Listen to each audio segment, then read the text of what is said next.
I rise for the pledge of allegiance. Pledge allegiance. To the flag.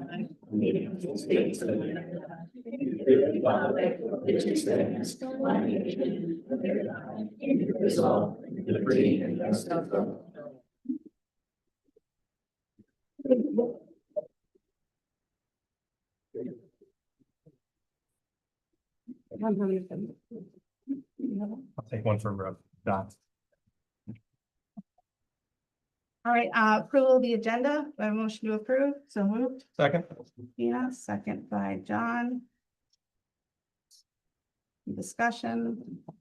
All those in favor? Aye. Any opposed? Abstained? Awesome. Number 3, recognition and presentations. John Lyman School's here with us today. I know we have an echo share with Mr. Ford and the students, so further ado, I will let you take it over.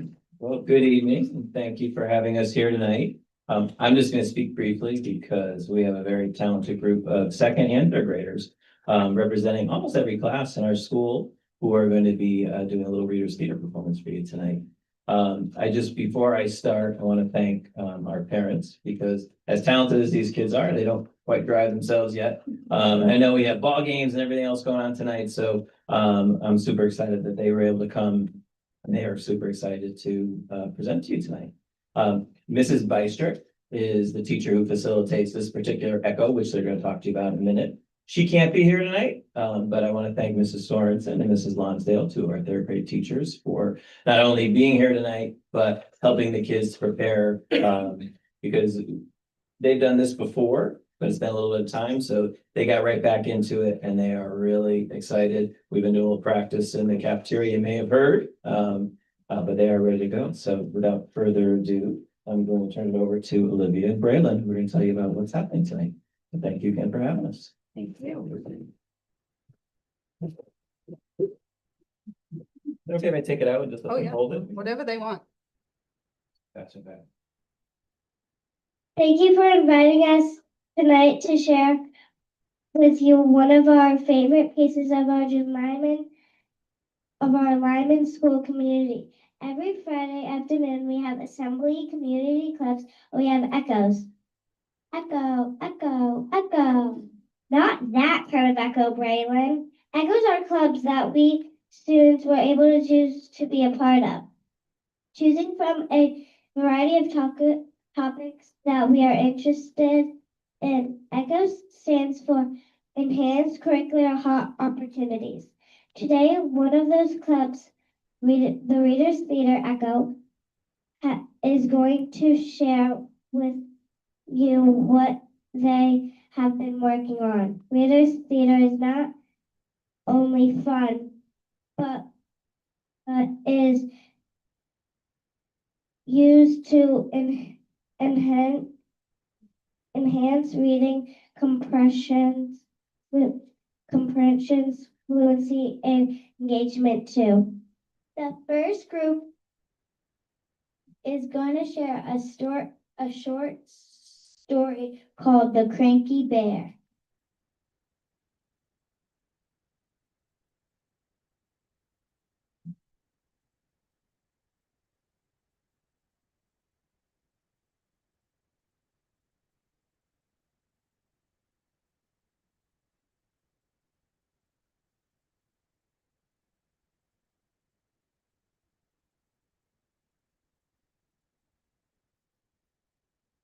In a big green jungle on a cold and rainy day, 4 furry friends found a perfect place to play. Whoa, it's raining cats and dogs.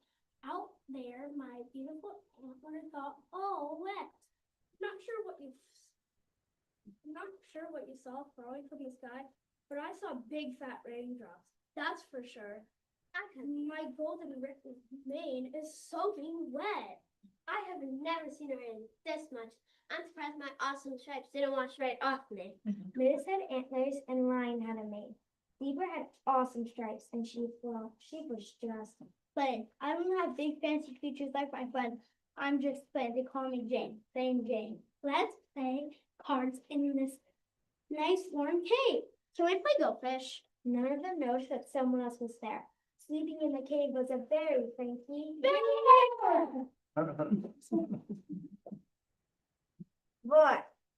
But he showed his teeth and roared again and scared them out of his nice warm bed.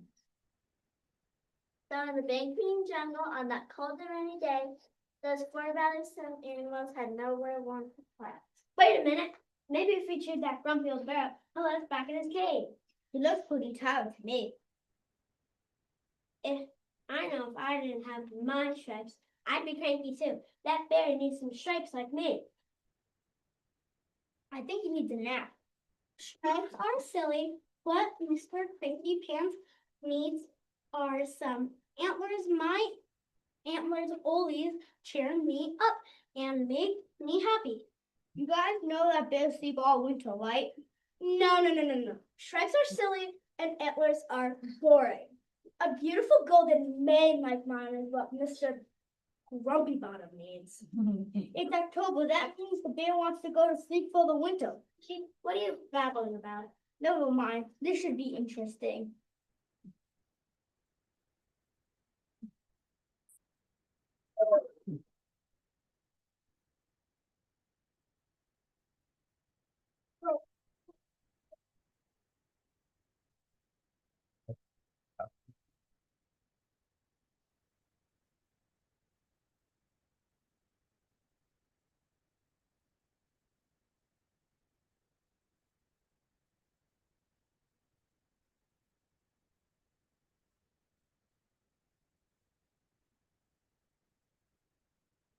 The next group is going to share with us a short story called The Three Billy Goats Gruff. Keep your eyes out for that sneaky troll.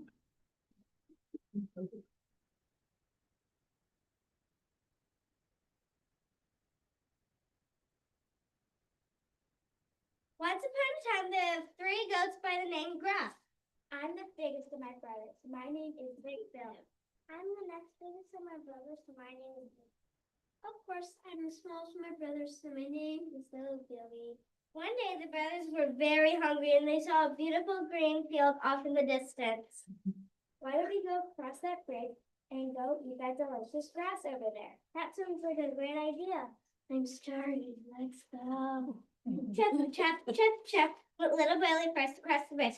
Out jumped the big, ugly troll with huge eyes and a long nose. Who goes there? This is my bridge and I live under it. My name is Little Billy. I'm just going to the other side to eat some delicious grass. Well, I'm hungry and I'm going to gobble you up. Oh, please don't eat me, Mr. Troll. I'm a very small Billy Goat and they won't leave much of a meal for you. Wait for my brother. He's much bigger. I guess you're right. I am very hungry, so you may pass. Thank you. Trip, went Millie and Billy next across the bridge. The big ugly troll is waiting for him in the middle of the bridge. Who goes there? My name is Medium Billy, and I'm just going to the other side to eat some delicious grass. Well, I'm hungry, and I'm going to gobble you up.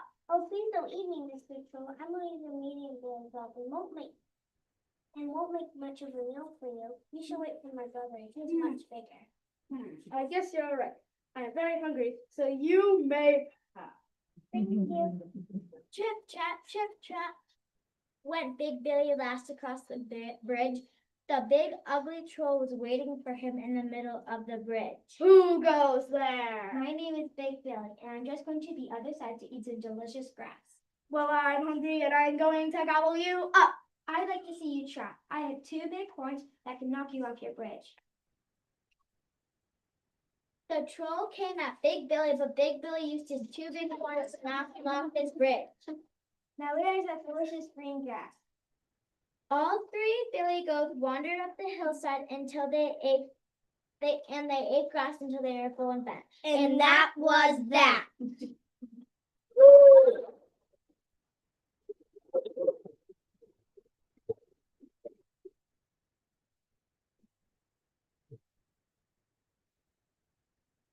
Thank you. Why don't you guys all stand up? Maybe we could all do a nice bow. Not me. Maybe do a nice bow, another nice round of applause.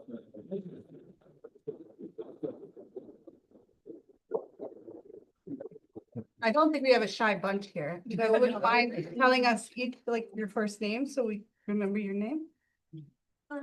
My name is Jack. Jack Krakowski. Oh, you need, yeah, you need to make one. My name is Jack Chakowski. My name is Riley Thody. My name is Celine Chatter. Braylon Bohan. Blomley Whitehat. Avery Lynch. Maggie Dunno. I am Audrey Trzynski. Maddie Paul. And I am Olivia Oshevsky.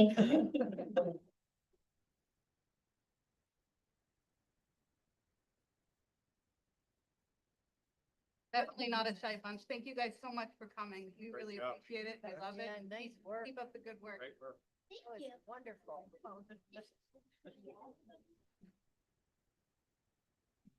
Make sure to take a cookie if your parents let you on the way out.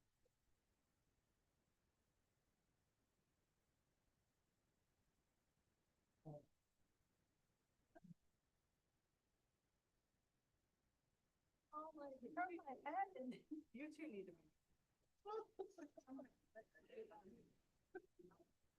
I may have volumes of sex. I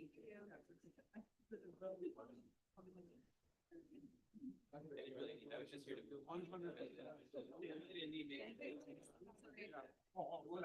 you. 5 minutes, thank you. Now. Great job, guys, great job, thank you.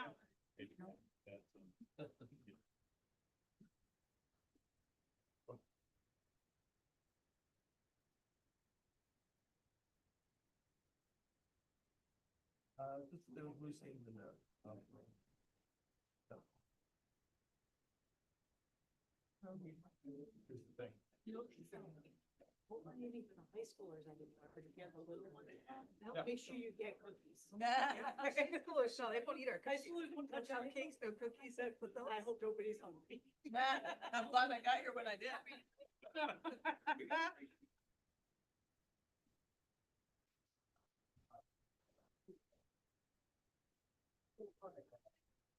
We'll let them get their cookies and head on out before we start again.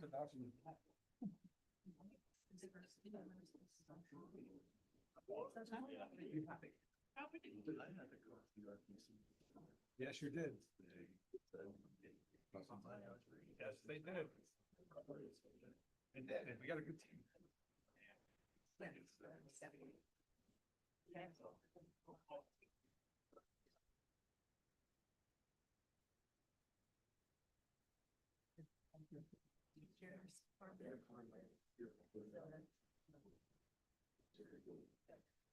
All right. Thank you. That's for everybody. You remember that, huh? Okay, just see, when we get to Memorial Project under 5, I'm sending a link now to the bid documents. There was a firewall issue, but it looks like Ken figured it out. I just pulled it up and it worked, so I just sent that out. All right, nice and quiet. Oh, you were right there. And you moved. All right, next on DMYFS presentation. I just want to thank Jade. Claudia couldn't be here tonight. She had a family emergency, but Jade has been working hand in hand with DMYFS, and we really wanted them to be able to come and talk about the work they've done this year. They've really been out there and really working hard on a lot of different issues, and I know Jade will go into it, but I want to be able to give you a chance to do that. So welcome. Hi, thank you. So I don't think I even really need this. I have kind of a loud voice, and that was, I don't know how entertaining my little blurb is going to be after that. Definitely wish I would have gone first, because that's kind of hard to beat. So in front of you, oh, actually, let me just get my name. My name is Jade Adelbert. I'm the Director of Prevention Programs at Durham Middlefield Youth and Family Services. In front of you, you have a little goodie bag with some of the items that we have provided to the community, as well as some of the students. So just so you can have kind of an idea of what kind of like what we're doing and what some of the things that some of these kids are getting. So What's DMYFS, you ask? That's a great question. So Durham Middlefield Youth and Family Services is a youth service bureau. So the state of Connecticut has mandated that every municipality or grouping of municipalities has to have a youth service bureau. And basically it's an agency that is designed for planning, evaluation, coordination, and implementation of a network of resources and opportunities for children, youth and their families. In addition, YSBs, so youth service bureaus, are responsible for the provision of services and programs for all youth to develop positively and to function as responsible members of their communities. YSBs have a broader scope of services than many other youth serving agencies. That would be something like a Parks and Recreation, that sort of thing. Because in addition to providing direct services like other agencies, YSBs have a responsibility to assess the needs of the youth and identify gaps in services and coordinate those services. So we're taking all of that information and all of this, like, this is what the state of Connecticut needs us to do. And we have created our mission, which is the mission of Durham Middlefield Youth and Family Services is to empower children and families, foster a healthy community, and build resilience by decreasing risk factors and increasing protective factors through prevention, intervention, treatment, and community building strategies. We believe that by working through our mission, we are going to address that key part of that state mandate, which is to create or help develop positive functioning and responsible members of communities. So we have just launched our 2025 DMYFS community survey, which if I would have thought ahead, I would have brought my little poster with my QR code to have everybody scan it and take it, but don't worry because I will send an email and hopefully you're all on our email mailing list and you'll be able to fill out the survey. That survey dovetails with the biannual youth survey, and that happens to our students who are in 7th through 12th grade take that every other year. And basically, we're trying to better understand where any sort of disconnection in our community lies. So we use this information from these surveys to, in order to create relevant and impactful programming. In addition, we ensure that all of our programs are evidence-based and with goals and measurable objectives. So in addition to being the director of prevention programs, I'm also a licensed therapist in the community. So a lot of the things that we have, like even the things in the goodie bags, like stress balls, the mints, the coping cards, all of these things all have some research behind being effective. And so basically everything that we do, I'm very much a person who is very into evidence-based. And so that's kind of like, you can be sure of that coming from DMYFS. We have a lot of collaborators. We collaborate with school a lot, or RSD 13 as a whole, the libraries, as well as some other members of the community, like different organizations. Just kind of want to go through a little bit of kind of the programs that we're doing. My colleague, the executive director, Claudia White, and I have been at this agency for 7 months. But you can see by this long list of things I'm going to read you that we've done a lot in the 7 months that we've been here. I think one of the most recent events that we did was a suicide awareness and prevention community conversations, as well as a program that was implemented in the high schools during advisory. So we had a couple of interns from Springfield College doing their PsyD, and they created this suicide awareness and prevention video where the teachers, all they had to do was press play, and they went through this really engaging video, learning about what is suicide? What are all these like buzzwords surrounding suicide that people may not know the actual definitions of, like self-harm, suicidal ideation, things like that, as well as what you can do if you yourself or someone you know is feeling suicidal or depressed. And the reason why we did this program was based off of the survey data from 2022, which was the last survey that happened.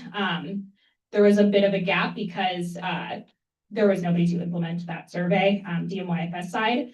But in 2022, the rates for the suicidality and like depression in our towns was significant and like way higher than the national average. And so we were like, okay, we need to do something about this. So we've really taken like the suicide part of our job very seriously. So our hopes are to implement this program in an age appropriate and intentional way to younger grades, like strong or like younger schools, so like strong, for example, especially because we saw in the 2022 survey that the middle schoolers were actually the ones that had much higher rates of suicidal ideation and depression than the high schoolers, which is really tough to hear. And it's also that, I mean, it was high in the high school as well. We have a number of DMYFS sponsored clubs. We have HERO, which is helping to educate regarding orientation. We have EDGE, which is Excellent Decisions Guiding Every Day. That's our prevention club. And we have the EDGE club at Strong as well as the high school. And we've done a bunch of different initiatives. We've done Red Ribbon Week, we've done anti-vaping programming, and then the middle school does this thing called the Stall Street Journal, which is very cute. And it's basically every month they create like a flyer that has facts for whatever the theme of the month is. So May is Mental Health Awareness Month, and so they created one all about mental health, different coping strategies, facts, all sorts of things, what events are coming up. And then they hang on the inside of the stalls. So when kids are going to the bathroom, they can like look and read all of this information. Again, it's the Stall Street Journal. Very great name. I'm so proud of them for coming up with it. We were in the 8th grade. 8th graders all have to have a sexual abuse awareness and prevention portion of their health curriculum. So we developed a curriculum, and Claudia and myself went in and implemented it. It was really, really successful. Every time I'm in the school, I hear somebody talking about it, and I'm like, I can't believe it. Like that, yes, no is a full sentence. And they're like, they all remember it, which I'm very thankful for. I've created mental health toolkits around suicide and self-harm for the counseling departments at the schools. And so the counselors are able, if they are seeing that their clients or some of the students are struggling, they have like specific information and techniques that they can give those students. We are also hoping to work even like more with the capstone project at the high school. And then we also did some teacher appreciation events. We've done a lot of community programs. I think one of the most relevant to the like the education world is our youth diversion program. So that's a big part of what youth service bureaus do. Basically, instead of when, these kids do something naughty, they get to, instead of going to court, they go to this diversion program, which is very much focused on restorative justice. And so for the most part, the majority of those kids, I want to say like basically all of them, complete the program successfully, and they get something out of it. We have coming up, we have this Expressions of Healing project. I know I don't even know what time I'm like thinking about how much time we have left. You're fine. We have the Expressions of Healing workshop, or excuse me, not workshop. It's like a project where it is therapeutic art. We are asking the community as well as students to think about and reflect what mental health, addiction, and mental wellness mean to them, and then create something a piece of art to represent that. And it can be any type of art. It can be visual art, it can be music, writing, whatever. And then we are going to have a gallery show and exhibition on June 4th, and then which you are all invited to. As well as I am putting together a printed coffee table style book.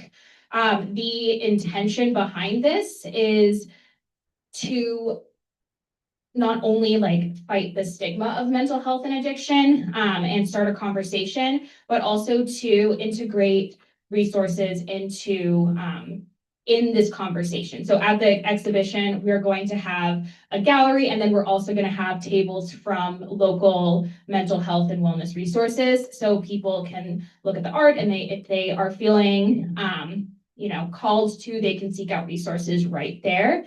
It is also community-wide. So we've received a couple of, like a bunch of submissions from both adults in the community as well as the students. And I'm really excited to have like an adult's piece of art right next to like a middle schooler's piece of art, really driving home that their experiences are valid and that we value them just as much as we value their voice just as much as we value the voice of like a professional artist in the community. We do safe sitters. So Claudia is a big proponent of the safe sitter program. They have a bunch of different, Safe Sitters is a babysitting organization, and they have a bunch of different courses, including Safe Sitters Essentials, Safe at Home, and then they have a grandparents refresher. And has Claudia come into the schools, or she's going to come into the schools?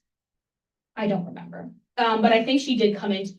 She came to Memorial. She came to Memorial. Okay, so she came to Memorial to give the Safe at Home, basically, which teaches kids how to keep themselves safe at home. So different, strategies for if there's something, if something were to go wrong, as well as like numbers to call and stuff like that.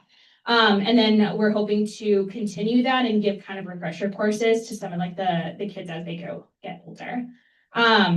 We have created resource cards, mental health kits for the younger students or the younger kids in our community. At the Durham Public Library, I made the cutest thing ever. It is a story time in a box that is all about feelings. So it talks about what feelings are, how to deal with big feelings. And those are not just for the kids, but it's also kind of for the adults too, to teach adults and the parents like what are feelings and what is a healthy way to express feelings for both adults and the kids. I have so many more things, but I'm also really want to be aware of time. And we have a lot of things coming down the pike as well that we are really excited about. I think that one of the biggest ones that if like Claudia will be so mad at me if I don't talk about the Nice or Nothing campaign. That is kind of like her baby, basically. So she is very interested in addressing toxicity and meanness and bullying on a community level, because bullying doesn't just like end when high school ends. It kind of just keeps happening and keeps staying. And so we really want to address it by having a campaign that spans not only social media, with like in the schools, outside of the schools, print, all sorts of things, which we're developing and we're really excited about. So I've kind of put a bunch of information out there. I have so much more, but you can go on our website to find out more, dmyfs.org.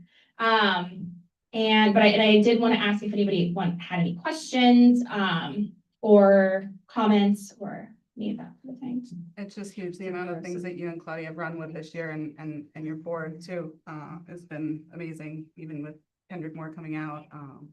Having more people than we have for that type of discussion has been good. You're reaching people. I know Dr. Charles is working on being able to add in the municipal flyers that we pulled out from policy when Dr. Shook gave that recommendation. So want to be able to have that stuff advertised through the schools, through our municipal and our sports programs, and it's the easiest way for our parents to be getting information, so we want to be able to open that up as much as possible. So I think we're talking about that at policy, so. Community agencies. We're really thankful and we're excited and That would be amazing. Thank you. I'm exhausted just listening to all that, so. And I have a quick question. How much of that is reliant upon federal funds? So we have a number of different funding sources, including the federal, including federal funds. A lot of the school-based programming is reliant on the federal funding. And we are also very confident that we can, with everything that's going on, we are very confident that we are able to maintain. In addition, I'm really good at making something out of nothing. So is Claudia. And so no matter what, like, for both of us, I know I can speak for her that we don't put things out that we're not proud of. And so if anything were to happen, we're still going to put out really quality content and really quality programming. And so I think that is something I want to make sure that everybody is assured of in this room. Great, thank you. I would love to hear more. I don't know if you're familiar with the wait until 8th campaign, meaning don't give your child a cell phone until 8th grade. I just think that's a great idea. I think the district should embrace it. We've had more problems in the lower grades, 6th, 7th. Certainly 8th is a problem as well, but I don't know. I just think it's a great thing to embrace. Yeah. So part of the community programming is we have a mental health book club that I think a number of people in the school community are a part of. Our first book that we did was The Anxious Generation, which if anyone has not read it, you should definitely read it. It's an amazing book. We had a lot of really fruitful discussions around the idea of cell phone use in school. And that's something that we are very interested in talking more and discussing more about. And if it's, we are a community organization that sometimes comes into the schools. And so we know that we are interested in creating programming like outside of the classroom to talk about cell phone use in schools. But like, again, we're not, part of the school in that way. There was something I was going to say. Oh yeah. We did get the results back from the 2025 youth survey, and we are in the process of taking all of that information and then making it into something that we can present to the public. But I will say that we did ask about cell phone use, and it's very interesting to hear what these kids have to say about the use of cell phones and how it affects their mental health. And then we're also very interested in making sure, because Claudia and I feel very strongly that we are very transparent and that people have all the information. They have the information that what the parents feel about it, which if you have any thoughts, you can do our community survey, which has questions about cell phone use. And then also hear it from the kids' perspective as well. awesome. Anyone else? Maybe we'll hear in the fall, another update. Yeah, fantastic. Well, thank you so much. And if you have any questions, anybody, you can reach me at online, email me or call or anything. But I'm always here to talk and listen. All right, thank you. Thank you so much. Thank you.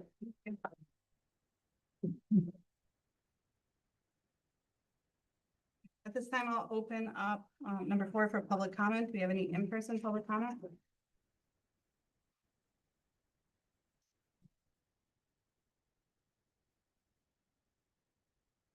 Hi, my name's Emma Quick. I'm from Durham. I just want to thank you for video recording this 5 o'clock meeting. I'm not sure why the 4:30 meeting could not have been video recorded. There were some new things presented regarding the swing space, and it's really a shame the community can't watch that virtually. It just, again, seems strange that at 4:30 it couldn't be recorded, but at 5 o'clock it can. I did personally record it, so if anybody wants a copy of that, don't hesitate to reach out. For those of you who are new here, Dr. Charles, I know you haven't been a part of this whole process as long as the rest of us have. This is at least now the third time during this construction process that you have engaged parents and the community, made promises, talked about what would work and what weren't, and then walked back on them 6 months later when you get the votes to go your way. As a reminder, first you all came and cried in our PTO meetings to rally behind the interim plan, one move that we just had to get our kids through, and they would stay there until construction was complete. And then 6 months later, you announced the swing space plan that would move our kids again. Then number two, at that meeting at Memorial where you had us all in small groups, you assured us that any portables used in this construction project would be new, that the same moldy infested with rodent portables that my husband went to class in at Memorial about 25 years ago would not be the same ones my kids would be sitting in. And then now you're walking back on that. We're having refurbished portables. We're still waiting for news on actually what specific environmental testing will be completed and what remediation, what company you're using for remediation. We want to see all of it. I know some of us have already reached out to the health department, but more to come on that. Now, if you missed the last, this building committee meeting, public comment was at the beginning, and then they presented new information. The fifth grade won't have their own wing, or they'll be in smaller size classrooms that can't fit a full size class, which means that would put the other classrooms above the policy for student numbers. So that was new. Again, public comment was at the beginning. There was no public comment at the end. And then you point of ordered community members for asking questions based on the slide for the new information that was being presented. So fabulous job at being transparent. We love it. Yeah, just a reminder, we still don't have funding. Thank you.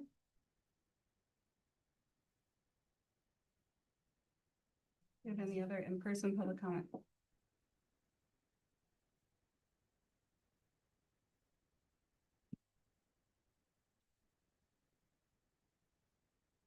No, you're not surprised that I'm, Okay. no. Okay. Hi, Lauren Hall from Durham, parent of a current second and fourth grade student. So I will have kiddos at both Lyman and Strong during this process. I just wanted to, once again, Dr. Charles, I know you're also new to this process, but we've been here a lot. I'm sure you're sick of hearing from me. Things do keep changing, and I'm just going to continue to beg that you pretend it's your kids.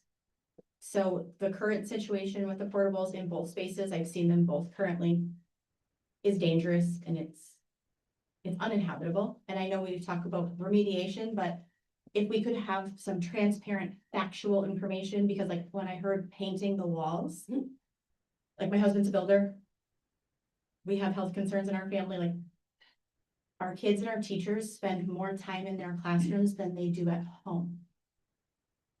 If you wouldn't do it to your home, for your grandchildren, for yourselves, for your elderly, please don't do it to our teachers and our students. So please, when thinking about this, I know numbers is a real deal, but put faces. Like we were at the concert last night, those beautiful little voices and those cute little faces, that's who's going to be spending time with them. Please think of that. These are our babies.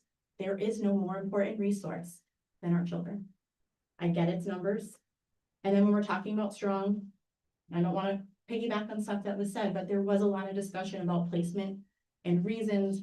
And it's not just about class sizes and numbers. It's like that unstructured time, passing in the hallways. So if now you're putting fifth graders in different spaces, you might be able to watch when you're passing in the hallway. I know some of you are educators, but kids leave the classroom to go to the bathroom. So if you have a 9, 10, fifth grader sharing a restroom with a potentially 15-year-old eighth grader because they left class at the same time, that's not supervised.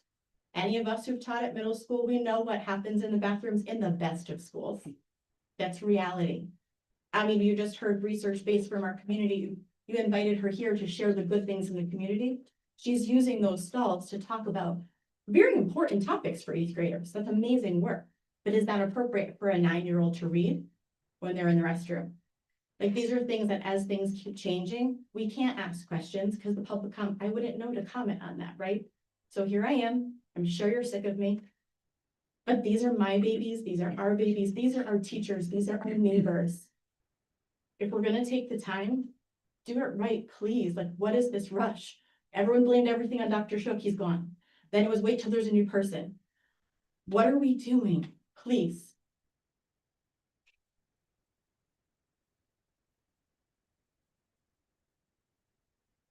Do you have any other in-person public comment?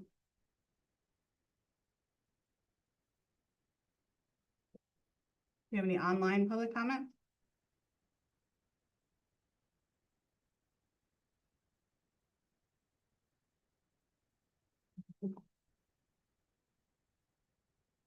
You can try to raise your hand if you want to online public comment. Or if you just want to unmute. Okay. Elise just put her hand up. Hold on 1 second.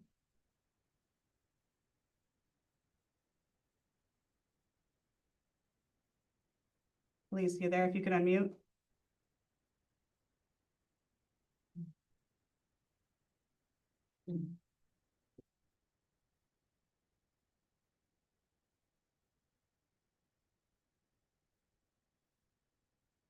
You're still muted, Elise, if you could try to unmute.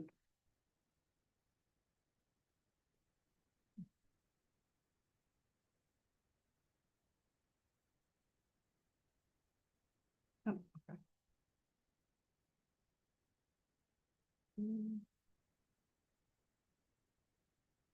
Another way.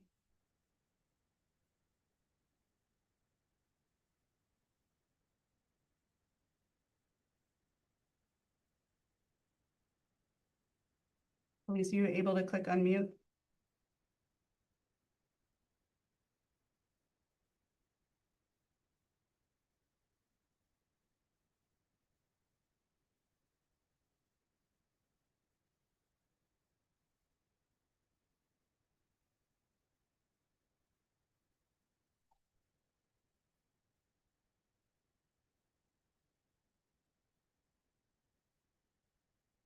Are you able to unmute it, Drew?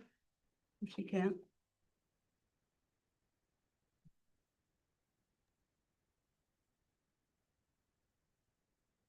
They're saying from home that it won't let them. Sorry, I know I'm not supposed to talk. Oh, no, I appreciate it, Lauren. I clicked asked unmute, so she should be able to.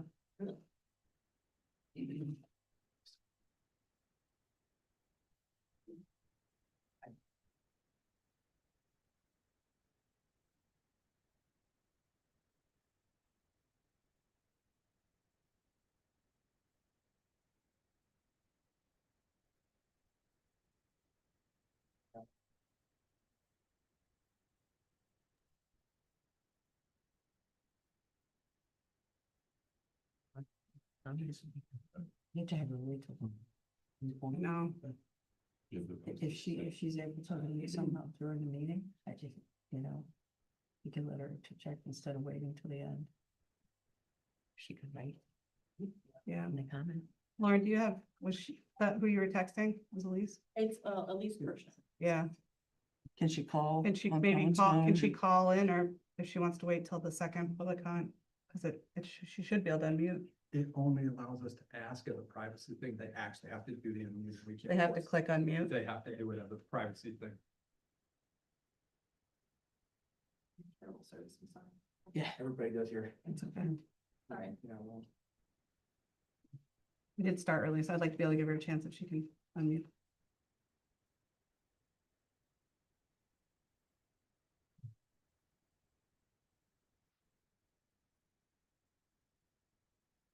My message is you're saying. Okay. Oh, it says she's joining, so she might be working.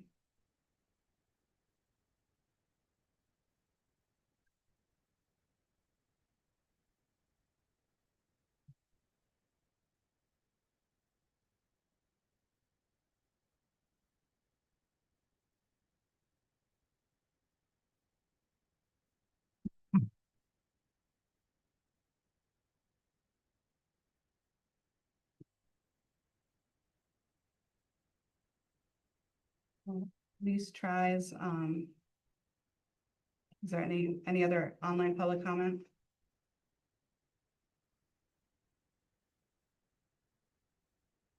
She said she tried. Tried to unmute. Jamie, they left you one. if one of you want to call her, we can put the microphone will pick up her voice. I tried to unmute. Can you hear me now? Thank you. We can hear you, Elise. Go ahead. Okay, I am so sorry about the technology issues. I just wanted to say I'm really disappointed at this news that the students are now going to be not in their own hallway and that we're going to potentially have kids kind of squished into smaller classrooms when that was not the plan at all. I was really hoping we'd have more transparency and that this plan would go through smoother. And as a resident of town and a taxpayer with a child in the school system, it's really disappointing. I really hope that we reevaluate our plan and that we finally do what's best for our children. Thank you. Thanks, Elise. Any other online public comment? You have an opportunity at the end as well. So we will move on to number 5. And so before I make a vote to accept this, or we do a discussion, I know we have Rusty and Carson here. And we have David Carzola from ONG. So I'd like to reiterate some of the stuff. I know you guys would be repeating yourself, but I'd like to reiterate some of the information that came from the 4:30 meeting. Are we able to get that up on to here? Yes. Yeah. Okay.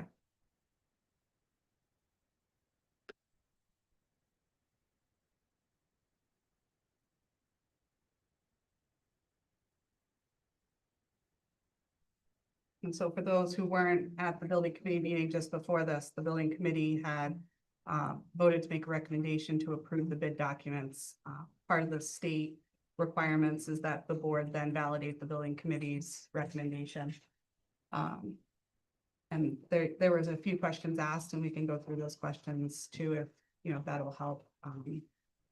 But we can start with Lyman School. Yeah, so Rusty, do you want to pick up? Yeah. Yep. So, and I think the best way to do this, just listening to all the concerns that have been expressed, is maybe we go to the plans. I mean, because a lot of the documentation that we provide is details that really doesn't interest most people. It's more how walls are put together and so on.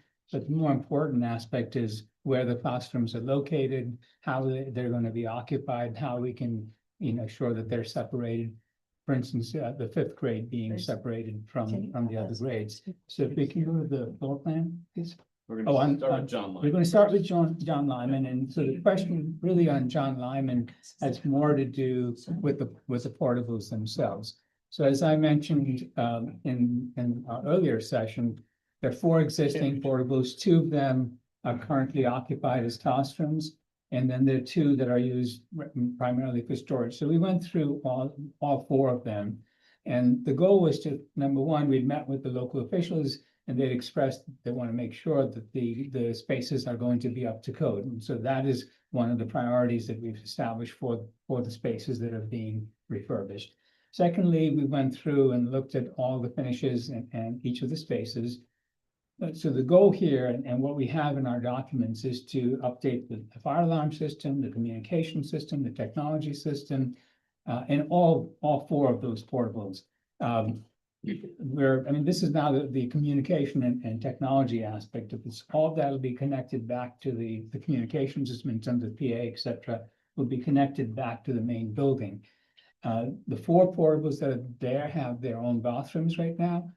Every space is being updated. So for instance, the floors, the carpeting, et cetera, will be removed. The decking will be evaluated and fixed. If there's a problem with it, we've looked at the roofs. If there are any leaks, we're actually replacing the roofs on those units. So we're to prevent any leaks.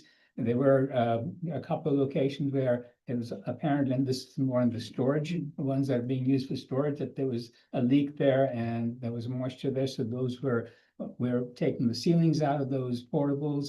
We're replacing all the ceilings, replacing all the insulation. So we'll have an enclosure that's waterproof, moisture-proof, that'll meet all the indoor air quality requirements. And as you probably do at the beginning of every school year, you do an air quality test in every classroom of the school entirely. So we expect that that will happen as well to meet the criteria for indoor air quality. In addition, when we say paint the walls, but actually, a lot of, when you take some of the and look at the walls, and if you have to repair the walls, we'll be repairing them.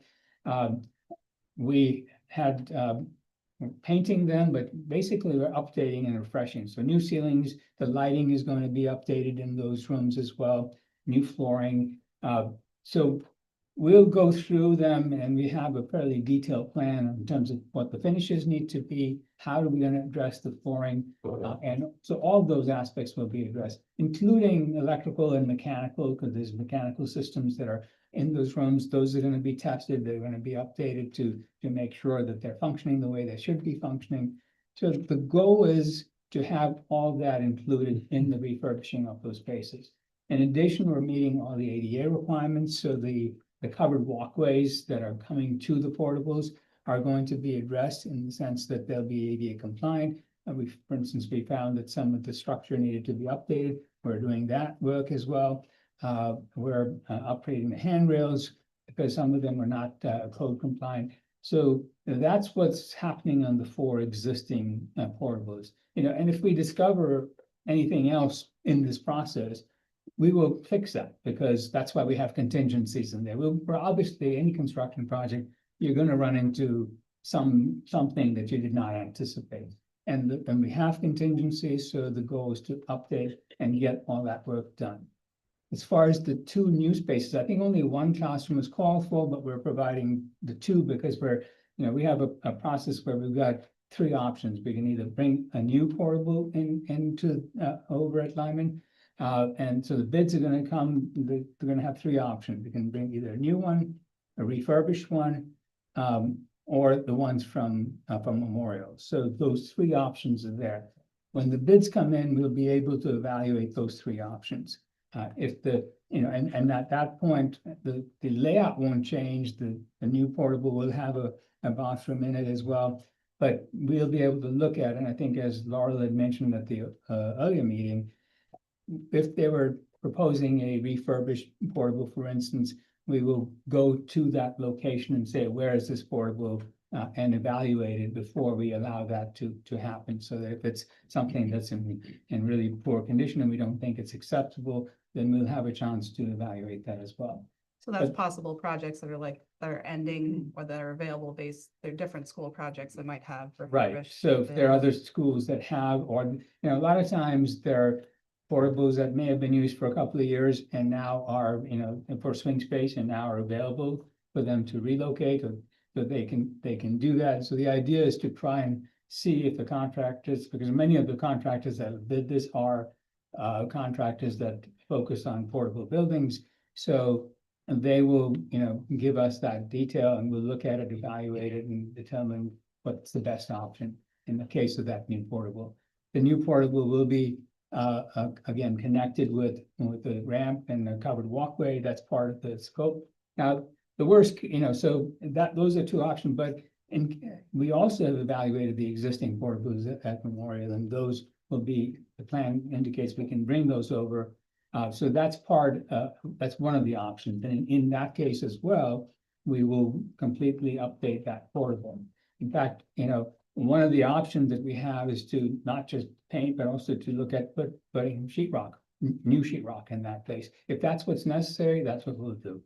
So just to try and assure everybody that we're going to try and make it sure that these portables are in healthy spaces and will meet all the criteria that everybody's concerned about. And we all would be concerned about that as well. So that's the scope at Lyman. And then we do have parking, because we're in an impact 2 parking spaces at Lyman where the portable is. There's new parking, there's existing parking at the upper level that is not formal. It's just a sort of a gravel parking area that we're formalizing and creating more parking spaces, because there'll be some additional teachers at the school as well. So that will be paved, and that'll provide the additional parking at Lyman as well. Is that the first part before you get to Top Field, or is that like the very beginning of Top? It's the very beginning. You just come up that little slope and then there's an So open space The there. existing gate before the field is kind of right where my cursor is at the end of Yeah. that dark gray area. Okay. And that's not gravel, that's asphalt, that's the bed. Currently it's gravel. Currently it's gravel, but Right. it'd be going over with asphalt pavement. Okay, because it's I a mean- pretty, there's an incline there, so to have. And as safe part of parking. that, because again, we're concerned just about normal kind of how you get into the school from that upper lot during the winter months when it could be a little slick. So we'd be kind of clearing and grubbing back a lot of that overgrowth that's along there to make a new pathway to the stairs that go up to that upper field already. So then anyone parking up there has a safe path down in order They to want get to to go the up the school. hill, they can go up that path. Correct, yeah. I mean, that existing lot, my recollection is probably 8 to 10 vehicles at the most, depending on if it's a big SUV versus a Prius. It's Um, really a way of how you lay it out, and if you formalize it, you can get more parking Yeah, up so there. we were able to get 12 parking spaces in that area. Just based off the counts that I'm seeing on here from our landscape architect there. Great. So. Please don't pick my black raspberries that I go get them. With regard to the portables, the existing portables at Lyman, when you went in and examined them, did you see evidences of rat infestations? And if you do, as you go into construction, then how would you deal with that? So there will be an environmental consultant on site, you know, we will consult with them, and if we find that there's any infestation, number one, we'll take care of it. For instance, there was an area where there was some moisture in one of the support beams, and that's in the documents to replace all that. So anything that we find, that's where our contingency is, that we will be addressing all those items. Rusty, I just have to say. Yeah. We are not looking to put our children in any unsafe portable. Agreed. Thank you.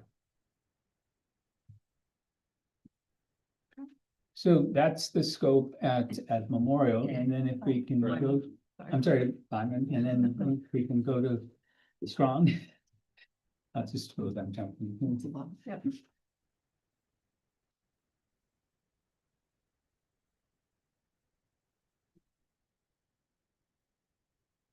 And I think before we get this, like, it would be nice for all of us just to hear, because there's been a gap in the timeline where, you know, we originally, you know, approved that fifth grade was going strong.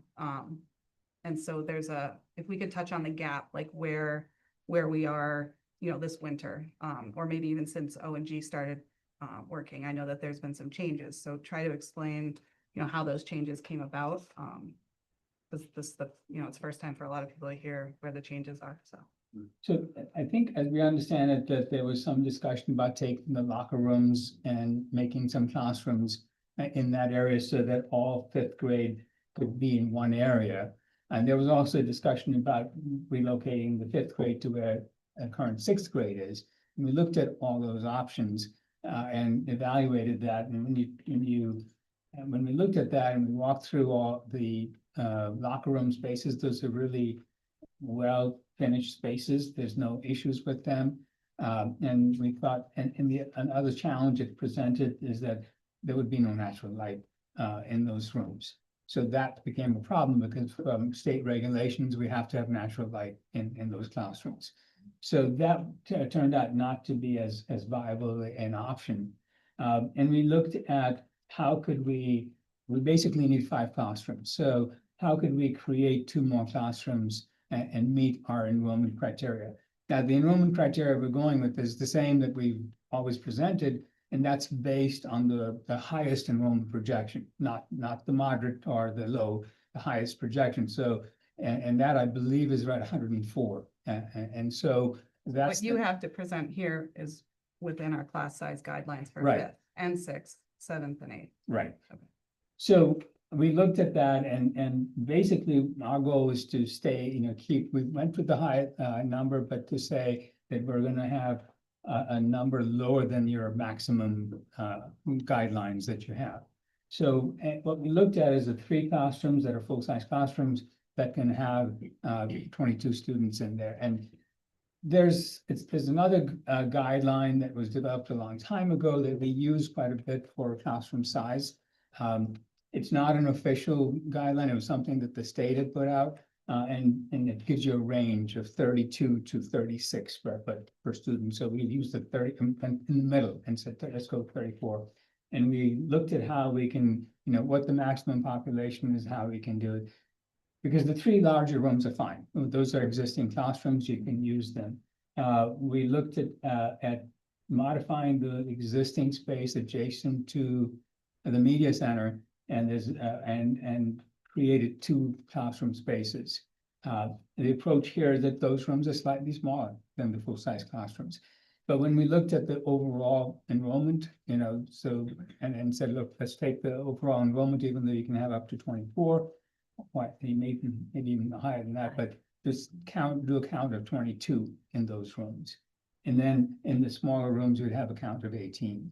So that was the thinking, so that you met your highest projected enrollment, you kept the grades together, and allowed, the program spaces to function. There is another classroom that's available to us that's just on the other side of the locker rooms. That's 176. Right, and that's a full-size classroom. If there's a concern with that, I mean, that can always be used as a classroom. So that would be another option. Linda, I emailed it. I couldn't get this in the SharePoint. Yeah. I can't get in the SharePoint. Okay. Sorry. Carson, could you zoom in on that part, where it would be on the left? And I can walk up here and just. So the locker room is only an option if there's concern about class size. No, locker room No. wouldn't be touched at all at this There's point. no 'Cause light. if we took out the locker rooms, once the locker rooms were no longer needed, once Fifth went back to Memorial, we would have to rebuild the locker rooms for 6 to 8. So I'm sorry, the room next to the locker. The room next is a That's what I- full-size classroom. that's right. Yeah. That's only if there's a concern about class size. Right, that's this room right here. Correct. And then you've got these 3 full-size classrooms and then these 2 right here. And then there's also a workroom there. All right, so when you say smaller, what do you mean by smaller? Because I'm sure that's what So they're hearing. your class sizes, the classrooms are about 720, 715, and these are gonna be in the 550, 550 to 600, depending on how we organize them. And right now, we're trying to maximize that square footage. The other thing that's critical is, how do we organize the space? We can make the classroom look bigger by saying, oh, we've got this space, but if it doesn't function as a workable classroom space, it doesn't make any sense. So, for instance, you can, when I look at this little corner here, it's part of the room, but it doesn't really function well as a classroom. So it's sort of excess space. You could put storage there, you can store things there, and you can use it in different ways. But it's generally a smaller room. And so the advantage, what we're doing is we're saying have fewer students in those 2 rooms. So that's the option. I mean, And the other, what grade would it be in 177? That's a classroom, the music room. If that was a 5th grade class, the 176. So is that the 7th grade wing? That's currently the 7th grade wing, and I believe from initial programming conversations, that would have been earmarked for a resource room. Okay. So, Oh, go ahead. I was just gonna ask, so now that I can see it, can you, someone tell me where each grade is? 8th is on the bottom floor, Okay, 7th is up top, yeah, And then 5th will be to your left, 6th is to your right. way down to the 6 right, is over here. 6, okay, 7th. thank you. So I'm unclear as to, this is the image of 5 classrooms that will fit all of the children in the wing as we discussed. I am unclear, and I'm not talking to you now, so why there is so much panic and anger about there being a room down the hall when that's not what we're looking at right now. I understand that we're saying like, that is if we decide, like, who decides, when do they decide? And I mean, we've heard since the beginning, and part of the thing that teachers and admin and us have been telling parents since the get-go is that the 5th graders will be in a wing on their own. And that is what we've been saying. And I understand that things change. I get it. I've done construction stuff before. I completely understand that. But if this is a possibility, why are we introducing the, well, maybe, it might change? Because I don't know necessarily, at the end of the day, it's gonna be okay. Our kids are gonna be great. They have amazing teachers. They have amazing families. They're gonna be okay. The kids are gonna be all right. But why are we looking at a maybe? And I'm not asking. I don't know who I'm asking, but I know that there was anger, and panic. And why are we having that? It So the could question be. is why are we mentioning it if we have enough space in those 5 classrooms? Even if we were gonna put 18 students in the 2 smaller rooms. So if we don't even have to talk about that other space, why are we even talking about it? And why is the information coming to us now? And parents have had it. I think it's just an option that Rusty's presenting, and I think it's Because being we're saying it now. misinterpreted. I don't think, it was presented in the past that we were always looking at that as possibly some other type of space. Maybe not too in-depth, or maybe not, in the building committee, we've always kind of talked about keeping that area there and potentially not touching that locker room. But I don't know where the confusion is here.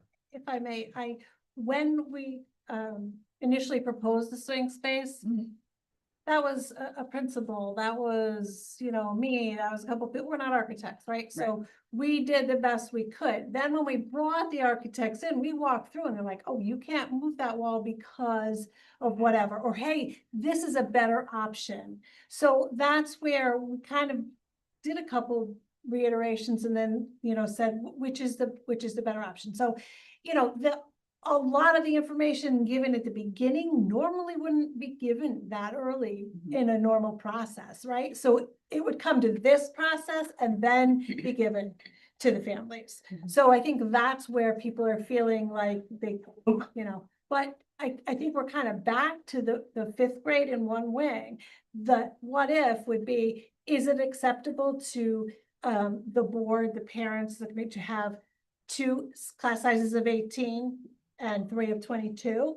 Or is it more acceptable to have that one room in the hallway that's just right around the corner? So we have 2 options. So to approve this tonight is not approving one or the other. It's approving us the ability to go to, the state, and then we can still have conversation as to what do you feel is better? The room in the hallway for the 7th grade or the 2 smaller classrooms? Did anybody talk to the staff and ask and get the input from them before the parents exploded? So I'm not sure that, that's something we can still do. That, like I said, we still have that option. We have to approve these in order to move the swing space meeting forward tomorrow. But if the parents or the staff really object to having that one room around the corner, then, it's A or B, right? So I guess it's whichever one, is people feel is better, and not everybody is gonna agree, but that's what we're at. Could we commit to putting that on some sort of staff agenda, something so that you can talk about it I'd like rather than later? Commit it to before we award the bid, that the staff, look through these and give some recommendations. That gives us a few weeks to. That's June, what'd you say, 12, 17? 17th, yeah. 17th. So by June 17th,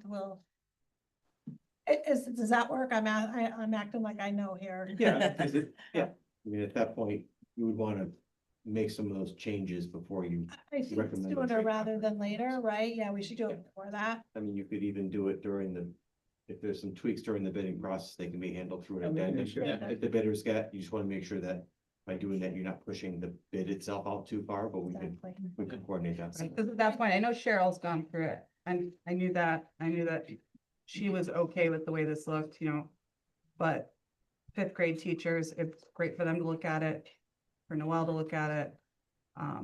Cause it's an either or, if they want to get some input from, the PTOs, or they can send a quick survey to figure out what they Yeah, think if better. we can get on that like tomorrow. That's great. What are we looking at as current numbers for the 5th grade? Is it exactly 104? 102. 102. Thank you. Thank you.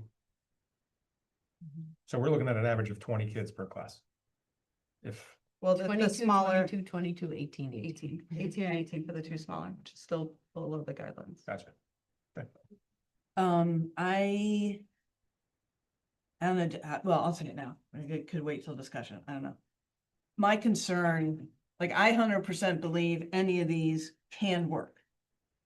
My concern is it's up to the adults in the building. And I also, I have said from the beginning that we owe it to the parents to say that we are going to protect your kids while they're here. And we are currently unable to keep each and every kid safe in our middle school right now. And this one isn't on you. This is on Dr. Leggett that and the new principal, like it just gets a little bit, I understand a lot of the agita happening. I really think that a lot of work, as soon as we get that new principal in with whomever else is going to be there, is there has to be some really strong regulations and rules in place for student movement in the building. The schedule, all of that. I don't blame, look, I've been in schools that are K-12, I've been in schools that are 6-12, I've been in schools that are K-8. It can be done, but it's up to the adults in the building to make it happen. And so I think we, as the board, have to make it very clear to the administration that we want to see what's being put in place, especially around student movement in the building. If I could respond Yeah, to that. please. I know that I've talked with Cheryl about that, and her intent is that the students would be walked to wherever they're going. If they've got a class change or whatever, that they would be escorted. Yeah, I do, whoever's talked about the bathroom, like, again, I don't think anything's gonna happen.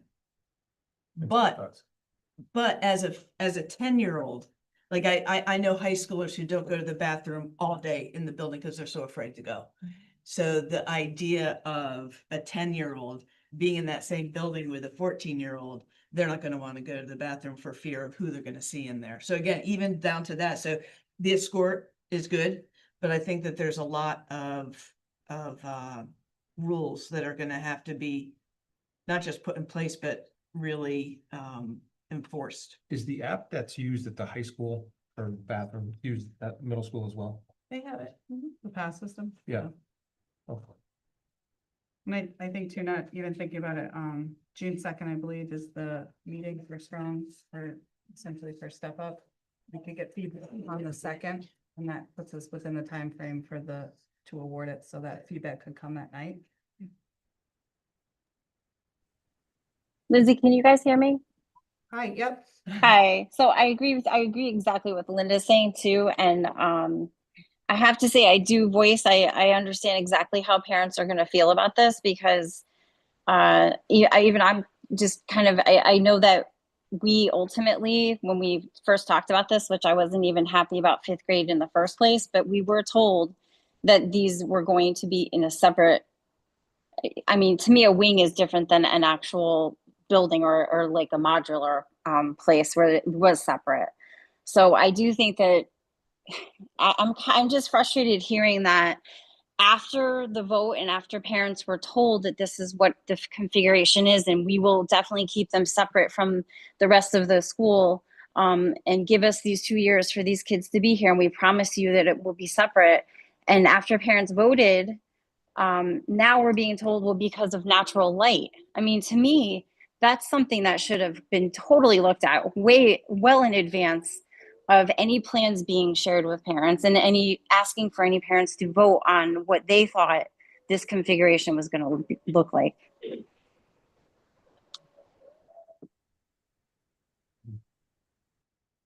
Lindsay, this is, I just talked to Rusty, this is process. And we hired, we've had all this done through, a planning effort, but we just hired you 3 weeks ago, 4 weeks ago, to actually start doing the design. So we never had you in the building to do design work, just facility, just ideas. And so now that you're in the buildings and in both buildings, you come up with the details of how to do this that will go into design. Prior to this, it was really a kind of an evaluation and a speculation. And now that you're in the buildings doing work, both you and ONG, you can actually see what's going on and figure out how to do this. And we didn't have that before, so in any of these construction process, these things change right up to you start building. And it's important, I think, for all of us to know that this is the first time that you've been there to actually get paid to design the thing, and you can evaluate the size of the space and the facilities and what's underneath, what's on top.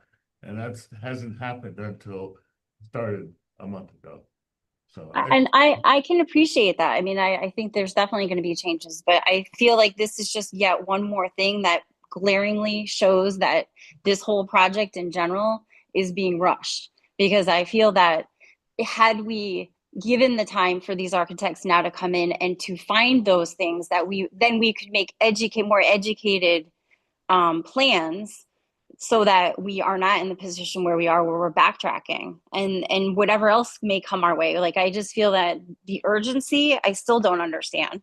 And if we just took more time to give ourselves time to come across these unexpected inconsistencies, then the parents and the general public would probably feel that we are really putting the kids and the families in our best interest, as opposed to a deadline. David, I know you haven't had a chance to talk yet, but do you want to talk about the differences in the project timeline and what happens if we don't go out and we don't do the swing space and we wait until next year? Like, what does that look like for us? And for you, so no, this is Dave Krizol from ONG. Well, we're in the process of being hired to do the job. They've graciously been working very hard with UANM ahead of even.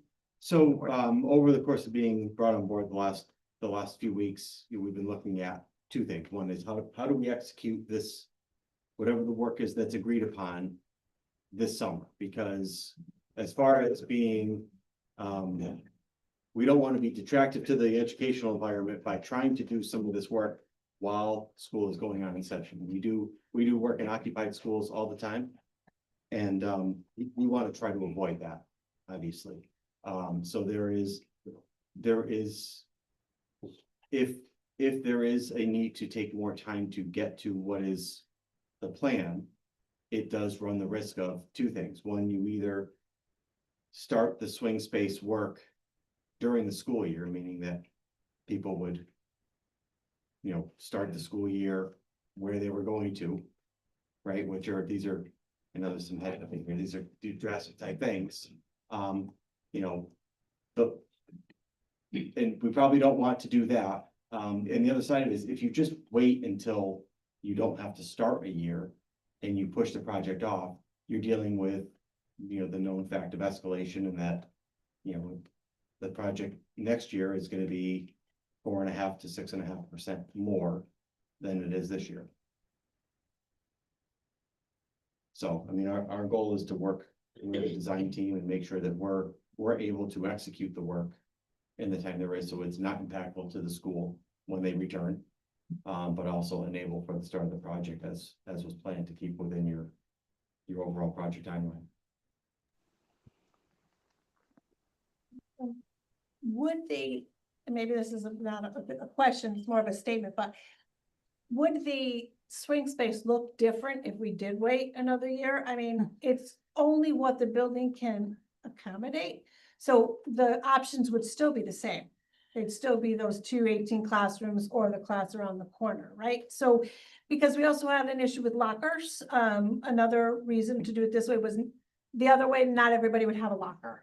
So the other things are coming in that we hadn't considered, not being architects, but.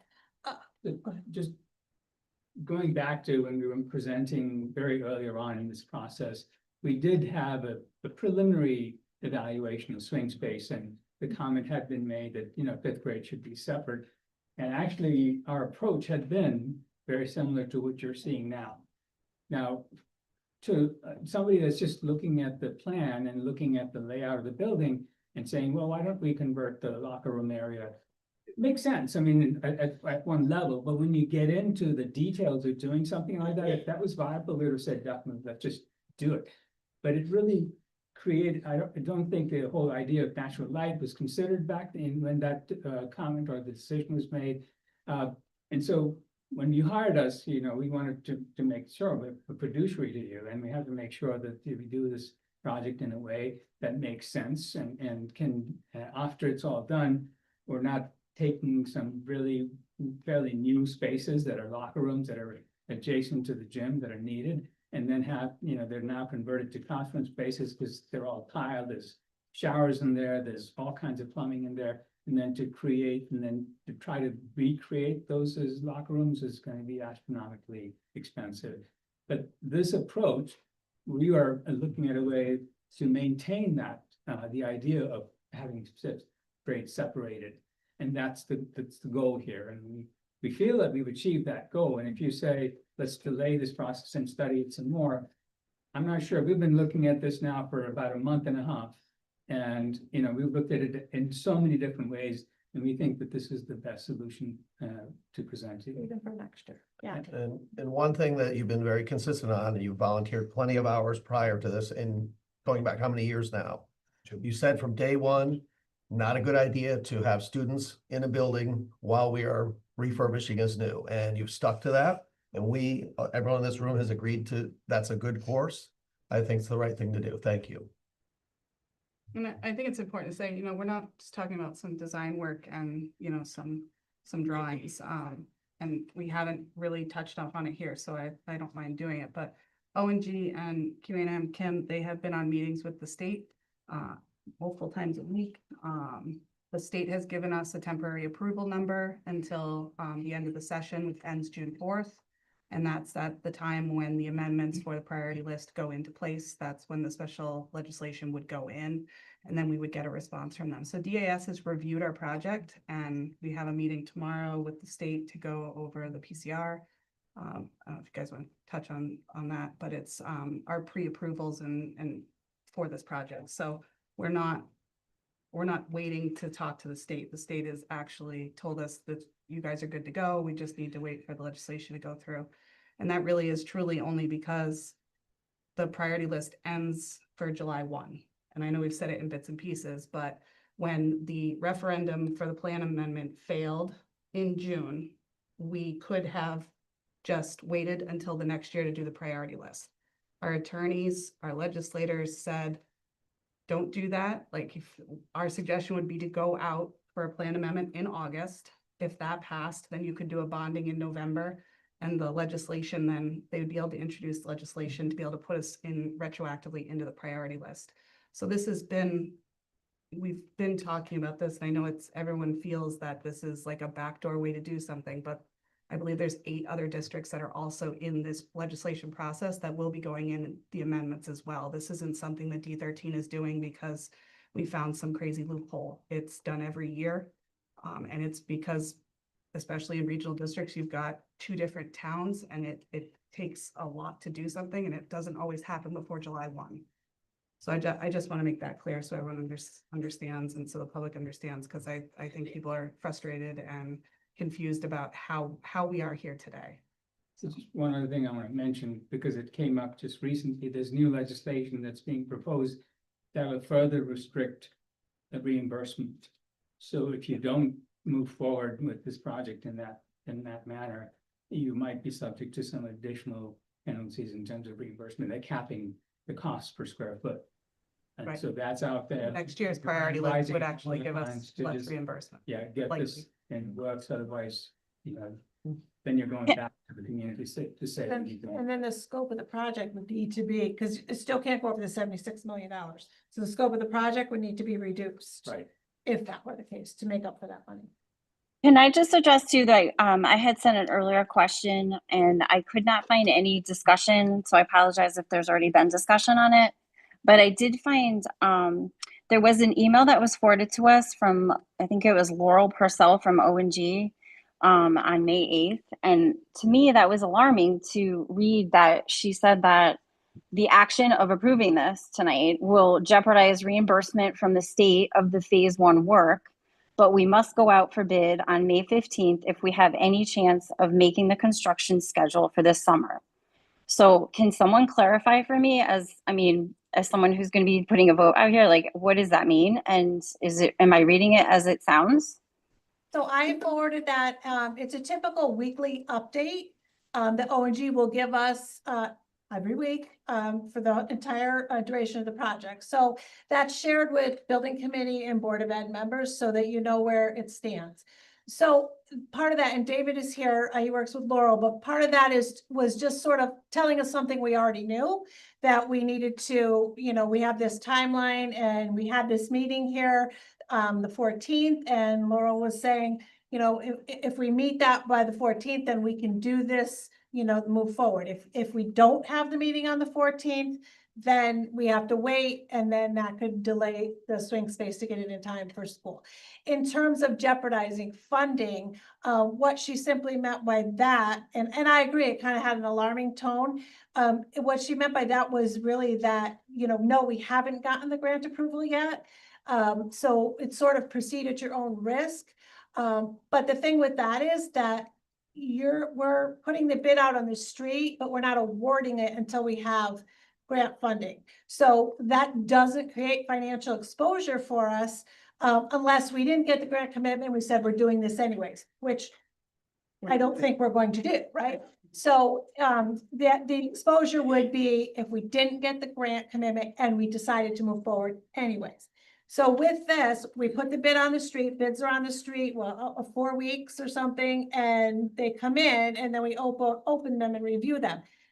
If there's no funding, that bid just doesn't get awarded. Is that fair to the person preparing the bid and doing all the work? No. So it's not something you like to do, because those bids are very hard to put together, but it doesn't bind us to those bids by just going out to bid. Once this body awards the bid, then we're bound to do it. It gives us longer time to go out to bid. We're likely to get more. Yeah, the only thing is you want to talk like some of the notwithstanding language, but to further explain all of these different steps, the state, the Office of Grants Administration is highly regimented. They have a very precise process of what has to happen with meetings, forms that get signed off, and this is all part of it. The approval tonight has to happen before you have the meeting. The meeting happens. They have some comments for the design team and for us to tweak things. And then once they have all the information, they have to issue a letter saying you are okay to bid the project. And that's the discussion we've had about. There are some times, I think we even talked about this in our interview, the state has changed a little bit, and some of the organization things have slowed down. Sometimes that letter takes a long time. And I know that by having the meeting and the relationships with the state, we can gauge them as far as how comfortable they are with at least us starting the bidding process without jeopardizing that reimbursement, knowing that not every dollar spent on the project is fully eligible for reimbursement anyways when you're doing renovations. So am I hearing or reading this right, that by approving this tonight prior to receiving any notification of the grant, actually, then we are jeopardizing reimbursement because we're deciding ahead of even getting anything from the state? No, it's only if we award the bid, and we're not awarding the bid till after we hear a decision from the state. It's just Laurel. Laurel's a professional engineer. It was her language, and I agree with what you're saying. It sounds harsh that she's just laying out exactly what that means. And what she meant is, if you're going to go out to a bid and award, at that point you are jeopardizing that money. She just didn't put the award part in that sentence. So how do we not jeopardize it? Just don't award it. You don't get the grant commitment. Well, there's the grant commitment is one part, right? That's right. But if it's as the result of the PCR meeting tomorrow, that we have a certain amount of time that we know that we could wait to start the bidding process, and that's about a week. If the state is unable to produce that approval letter for the project to say you are authorized to go to bid, there are two choices. Well, there are three. One is to try to get the state to produce that letter in time, as long as we've satisfied all the requirements. And with the other one is to move forward with the bidding, but then pursue notwithstanding language to make sure that even though we don't have the letter and went to bid, that we are able to receive reimbursement for that, then it will qualify as eligible. Okay, so No, if no, we no. were to wait for the grant commitment letter and then to do the next step, would we not be jeopardizing our reimbursement? We wouldn't have time to go out to bid. You would not, right, we would not, it would not get done this summer. And okay, and again, it's the urgency. I don't get it. I just don't.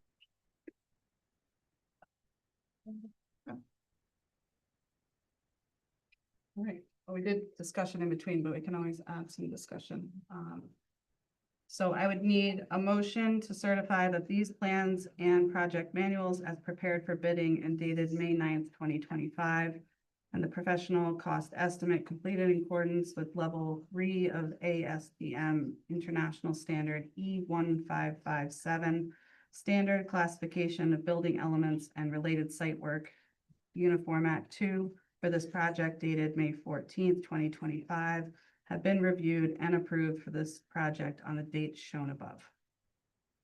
I have a motion. I'll move. Second. Moved by Bob, second by John. Is there any additional discussion? I want to make sure I heard that correctly. It's the drawings dated May 9th, correct? Yep, as prepared for bidding and dated May 9th, 2025. I just want to make sure. Yep. Do a roll call. Yep. For this, and then for this project dated May 14th, 2025. Got it.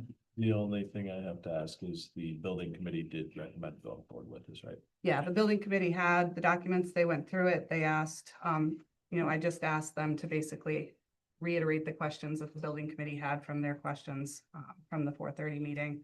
And, they voted to recommend it, so we're iron stamping the building committee's recommendation. And to just be clear, because I like to be clear, that those plans that are there show 5 fifth grade classrooms within one wing.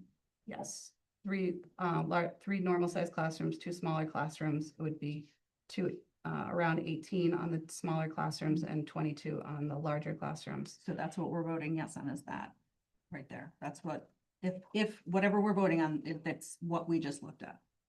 Right, and they did talk about the other option, that there could be a classroom up top and on the other side of across from the 7th grade. But I think that, we be really strong that the parents have a voice and that the teachers have a voice on what the issues could be in having that classroom there. And I think you guys heard us, and I think it's really important. Either way, these plans here that are going out to bid have the option, no matter what, to do those 2 things. And going out on the 2nd, I think for that parent meeting, will give some good input. And I know Cheryl, Dr. Leggett's here for interviews for the principal this week and next week. So she'll be able to walk the classrooms and look at these, which will be really important. I know she's been asking about it. I don't know, even time frame for the middle school principal to be hired. They'll probably be in the tail end of this, be able to have some sort of discussion. Yeah, So. I don't know that Can I ask one question? they do. Just to clarify for the parents, the only potential change that could happen from these plans is that 2 classes of 18 or that classroom. Nothing else will change from here on out. Once it goes to the state, little things that come up, but you're not gonna take the 6th grade and put them in the 5th and switch them now. Like, this is the plan. And going back for Lyman, there is a part in the bid, and I know you guys discussed it, for 3 different options. So whoever bids this project is gonna come out with refurbished, a new one, or the memorial ones that they're bringing over. So they're gonna have to take a look at those. They're gonna have to say whether they believe that they can be refurbished to the specifications that we want, that they are safe, that the kids are safe, that they are up to code, that there's no health risks. And then we're able at that point to have you guys also agree with that, correct?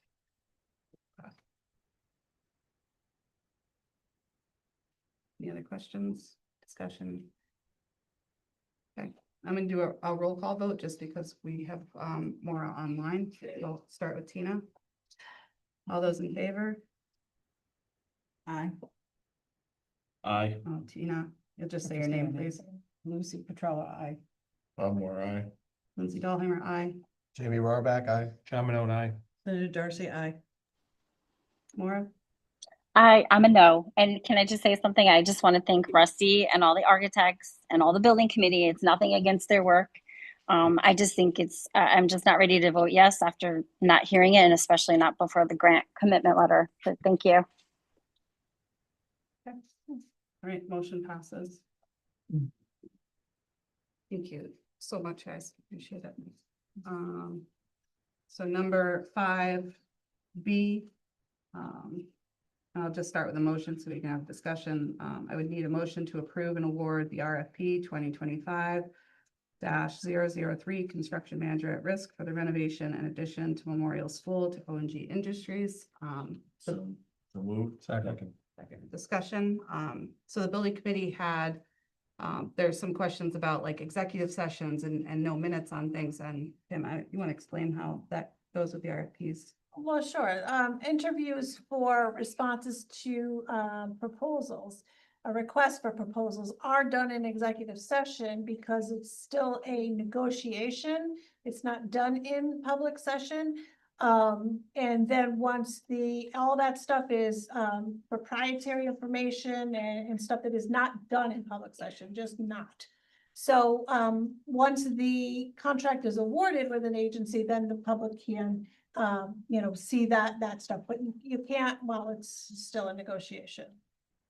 It's exempt from FOI and it's an executive session. And it's the same Right. process we did with QA&M, and that was awarded on March 12th.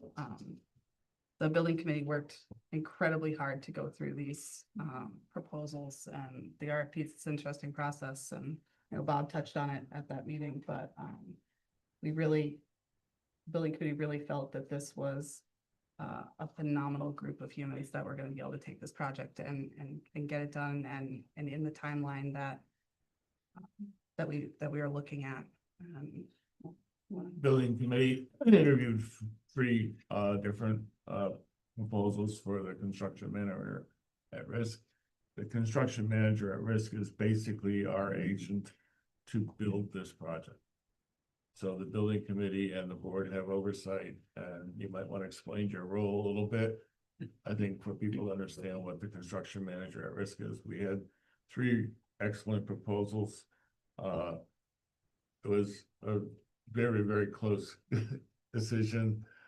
We picked ONG because of their experience and I don't know how many schools you've built, but tons, and also your cost. So you might want to give a little bit of what a construction manager at risk is. Sure. So construction manager at risk essentially is, like you said, we're a professional service to you to oversee the work. We offer pre-construction services, which is what we're doing now, helping make sure that the project stays on schedule, that we're understanding logistical concerns, making sure we're able to plan the work in a way that's most efficient and the best use of the dollars, looking at things like market conditions and material selections and helping evolve the design of the project and the constructability of the project with QA&M.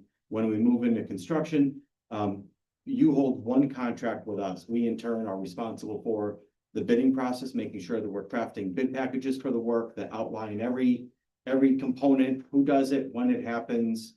We will then bring each and every one of those recommendations for who we think is the lowest qualified responsible bidder to you as a recommendation to enter into a contract with them. We will enter into a contract with them. We are the ones responsible for maintaining the schedule, staying within the budget, seeing through activities, not only construction related, but making sure that the work is, that the warranties are in place, closeout documents, commissioning. There's a commissioning agent that will be hired outside of us that will have some duties to do some quality control inspections as well. But essentially you'll be dealing with ONG and me for the next couple of years. So from beginning to end. I do a role that this board is well beyond our capacity to run a project like this in terms of the day-to-day work that's required and the thousands of decisions that have to be made along the way to get this project built. The state also really likes having the construction manager at risk too, so they factor that in with the approval. Just one thing to that is that we have daily on-site supervision of the project. We have a staff of 3 people who will be on the project full-time every day, overseeing all the work as it happens. It's also offered during the construction to bring students involved in the work, to show them what it's like to do this work, what's involved in it, how their classrooms are gonna look. And so that there'll be dialogue between the teachers and the students during the construction process that they've offered to create opportunity for those things to happen. So as things get close, the kids will start to be looking at where they're going and getting more excited about it. And also what it's like to build a school, and those things will be helpful. Hopefully we can get some of our high school students as mentors in the process and get them involved. Also, a lot of our students are interested in construction management and engineering, and a great opportunity for our high school kids to get involved with the actual work. So we're really pleased with ONG and the selection process. We think we're going to be really well off in this process, and will relieve a lot of our attentions about the work on a daily basis. And they're already out there. I mean, ahead of all this, they agreed to be out there, meeting with the building officials, meeting with, anyone that they need to. The state's very comfortable with ONG. It's been great to see the relationships that, even DAS has with ONG, and it's helped. I know it's helped Kim immensely. And Rusty and Carson too. And so we're incredibly thankful on that as well. And I think too, it's neat, I know you guys had talked about in the process for the interview, like a lot of the fencing that goes up for construction. A lot of the times they have the kids come out and they do murals on these, and they, make sure that they're a part of this project, and they know that this project is, for them and it's for our community. And it's, I'm interested to see how you guys put together those updates for the community and get that out there to say, hey, this is what we're doing this month. This is, we're on this part of it. That part of that communication's incredibly important. It's why we thought, we needed to have this part of a construction manager at risk for that. So I would be looking forward to that. We're really looking forward to that engagement component as well, outside of overseeing construction of the project, the engagement with each of the school communities and what's happening with the project, what's happening with what you could do with a career in the construction industry is something that we love. So we're excited for that too. Awesome. All right, any other discussion? Okay, I'll do a roll call vote on this one as well. All those in favor, I'll start with Tina. Aye. Jason Stone, aye. Sorry. Lucy Petrella, aye. More aye. Lindsay Dahlheimer, aye. Jenny Rohrbach, aye. John Malone, aye. Linda Darcy, aye. Maura? Okay, Maura, no vote. She's not on, okay. All right, motion passes. Congratulations, Well, even though. That would have been awkward if that was enough. I'd be like, okay, we're not being. Well, then I guess we won't have that meeting as well. Yeah. Thank you very much Thank you. Thank you for the opportunity. Really looking forward to it. Thank Thank you. you. And Now, you're- we're confident that you guys are gonna do a good job together, so it's, And this group has worked together before on projects, so this is not a new group working together, so. No. Have a happy trip back up to the Northwest Hills of Connecticut, which I love. And it's a great place because people really, really volunteer for things that are very familiar with that area. It's so nice. All right. Thank you very much. Appreciate it. Okay, number 6, approval of minutes. We can lump these together. Need a motion to approve the Board of Education work session, March 26, 2025. Board of Education meeting and public hearing, minutes for April 2nd, and the Board of Education special meeting, April 9th, 2025. So a motion? So moved. That was actually at the same time. We go with Linda. Second with second. Lucy. All right, any changes? I looked through these, I didn't see any of those. Dr. Charles is gonna have an update on our minutes and how those are happening, but I'll wait to let her do that. All right, all those in favor? Aye. Any opposed? Any abstain? All right, motion passes. Superintendent report. Right. Yeah. Can we take a break, 5 minutes, just to sign some documents? Yep. Okay. All right, if everyone here, we're gonna take a Apparently there's 5-minute no break. cookies left, but whatever. Thank you.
Thank you. I appreciate that. We just had to sign some of the bid documents. Motion to adjourn. Soon. Right, number 7, superintendent's report, Dr. Charles. Well, she has a cracker in her mouth. Oh, boy, my apologies. No worries.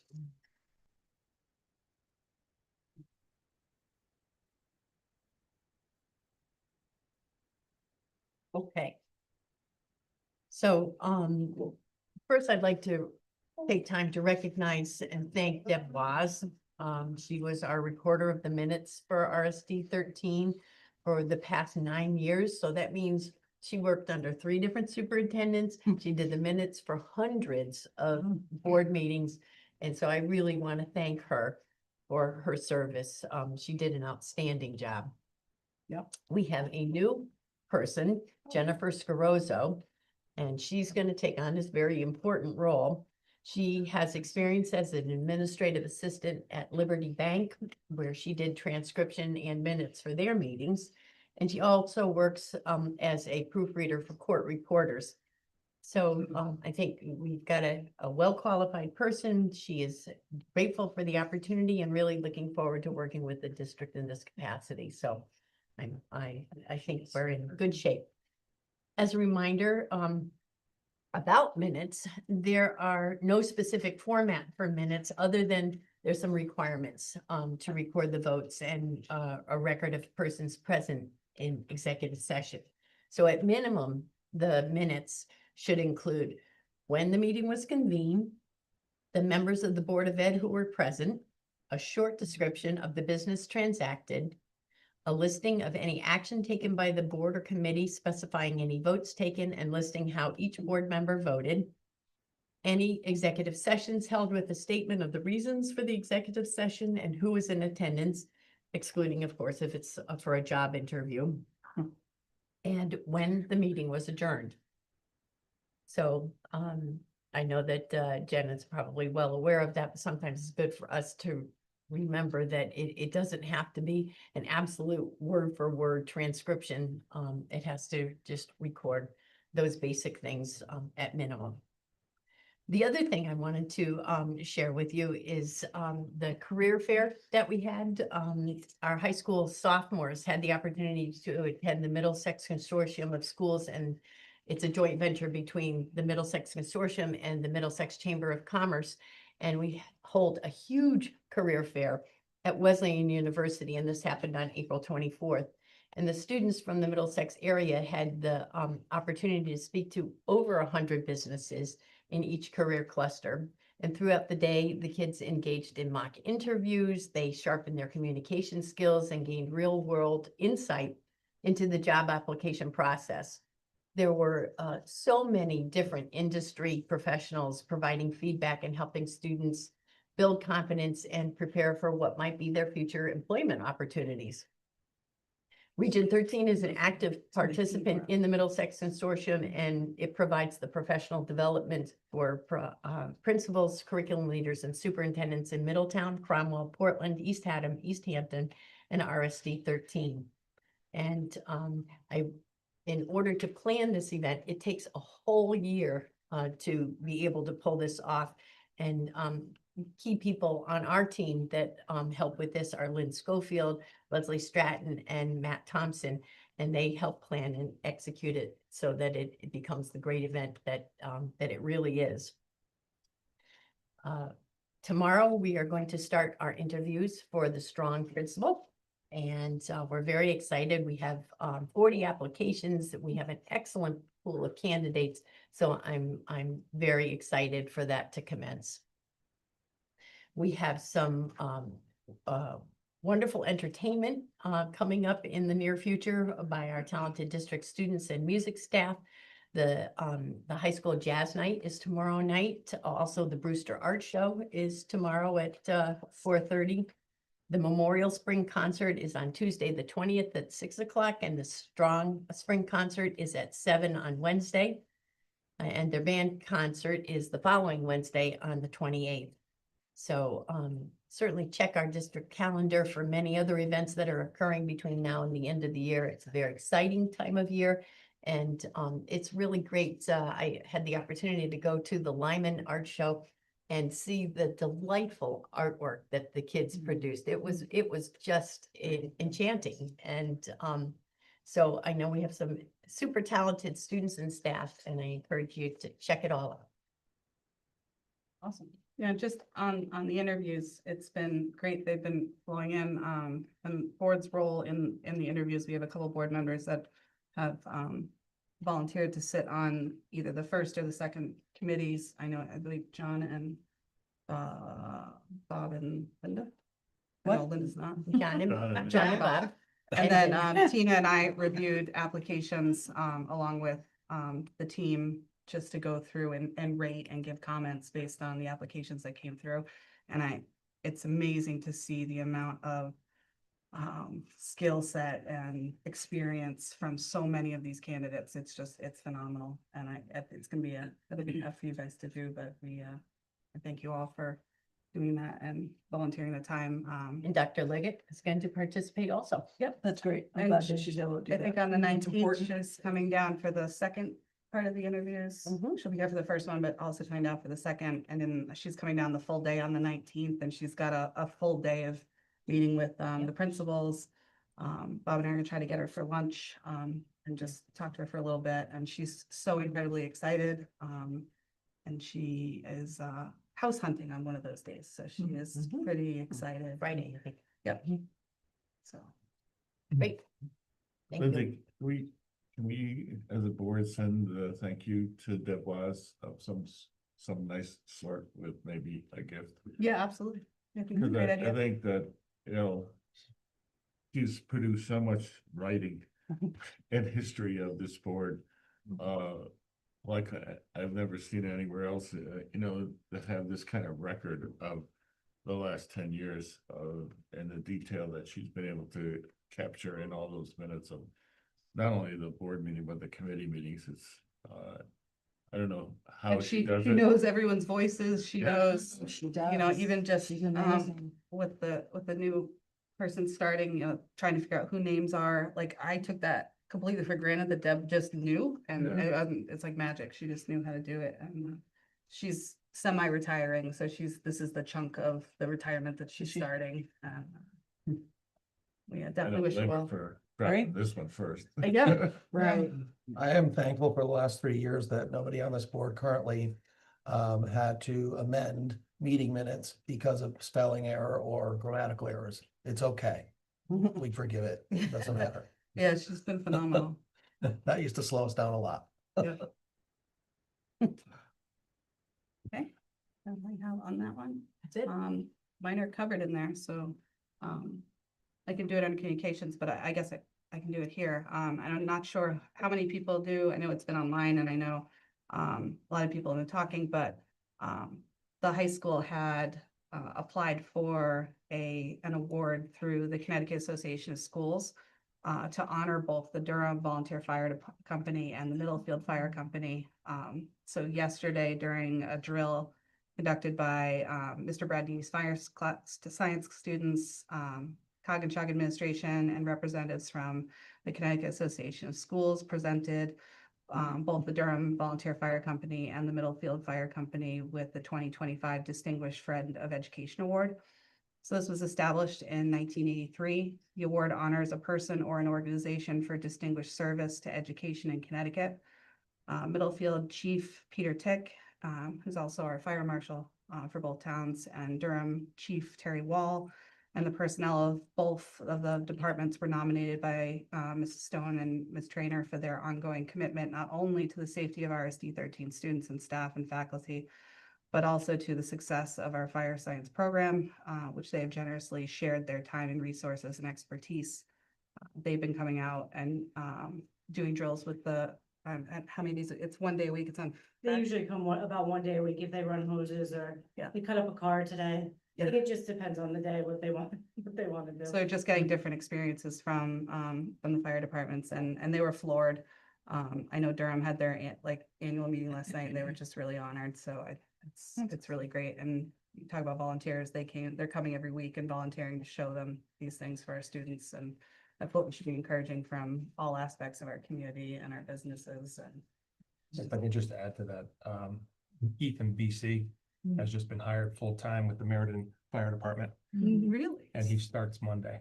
So, he is a product of this school, part of our United Sports program, and just an amazing young man. And he's officially the youngest firefighter hired for the city of Meriden. So he is just an amazing young man. So we're looking forward to having him as part of emergency services in Meriden. So kudos to him and his family.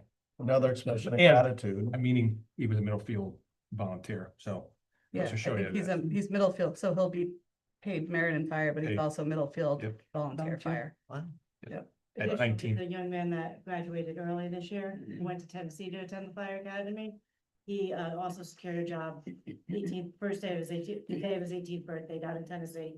Finished Fire 1 and starts on his birthday. And that's So Bradford he'll be Dragon. back for graduation. Right. That's Bradford Dragon. Yeah, that's good. He's coming back for graduation? Yes. That's awesome. I hasten to think that if either both Middlefield and or Durham did not have volunteers for the fire department, our budget would look much different, because that's another thing to pay for. We need to be thankful for that, very much so indeed, and they do a great job. And it's a continuing battle to get the volunteers.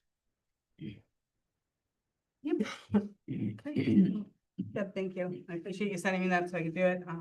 It was really great to see. I was on my way back from Maruk now and I saw it post online, and it was also on the news. It was on 2 news stations last night too, which is great. Okay. New business, discussion and vote to approve. Oh, I forgot. How do I ever forget? I'm surprised you didn't I've say been it. sitting there all night waiting for my big moment. Great.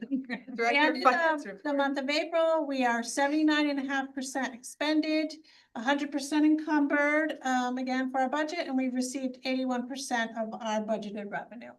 That's it. Thank you. And back up, because I don't want to forget this one. Want to congratulate both Linda and Lucy on reelection on Monday, 3-year terms to 2028.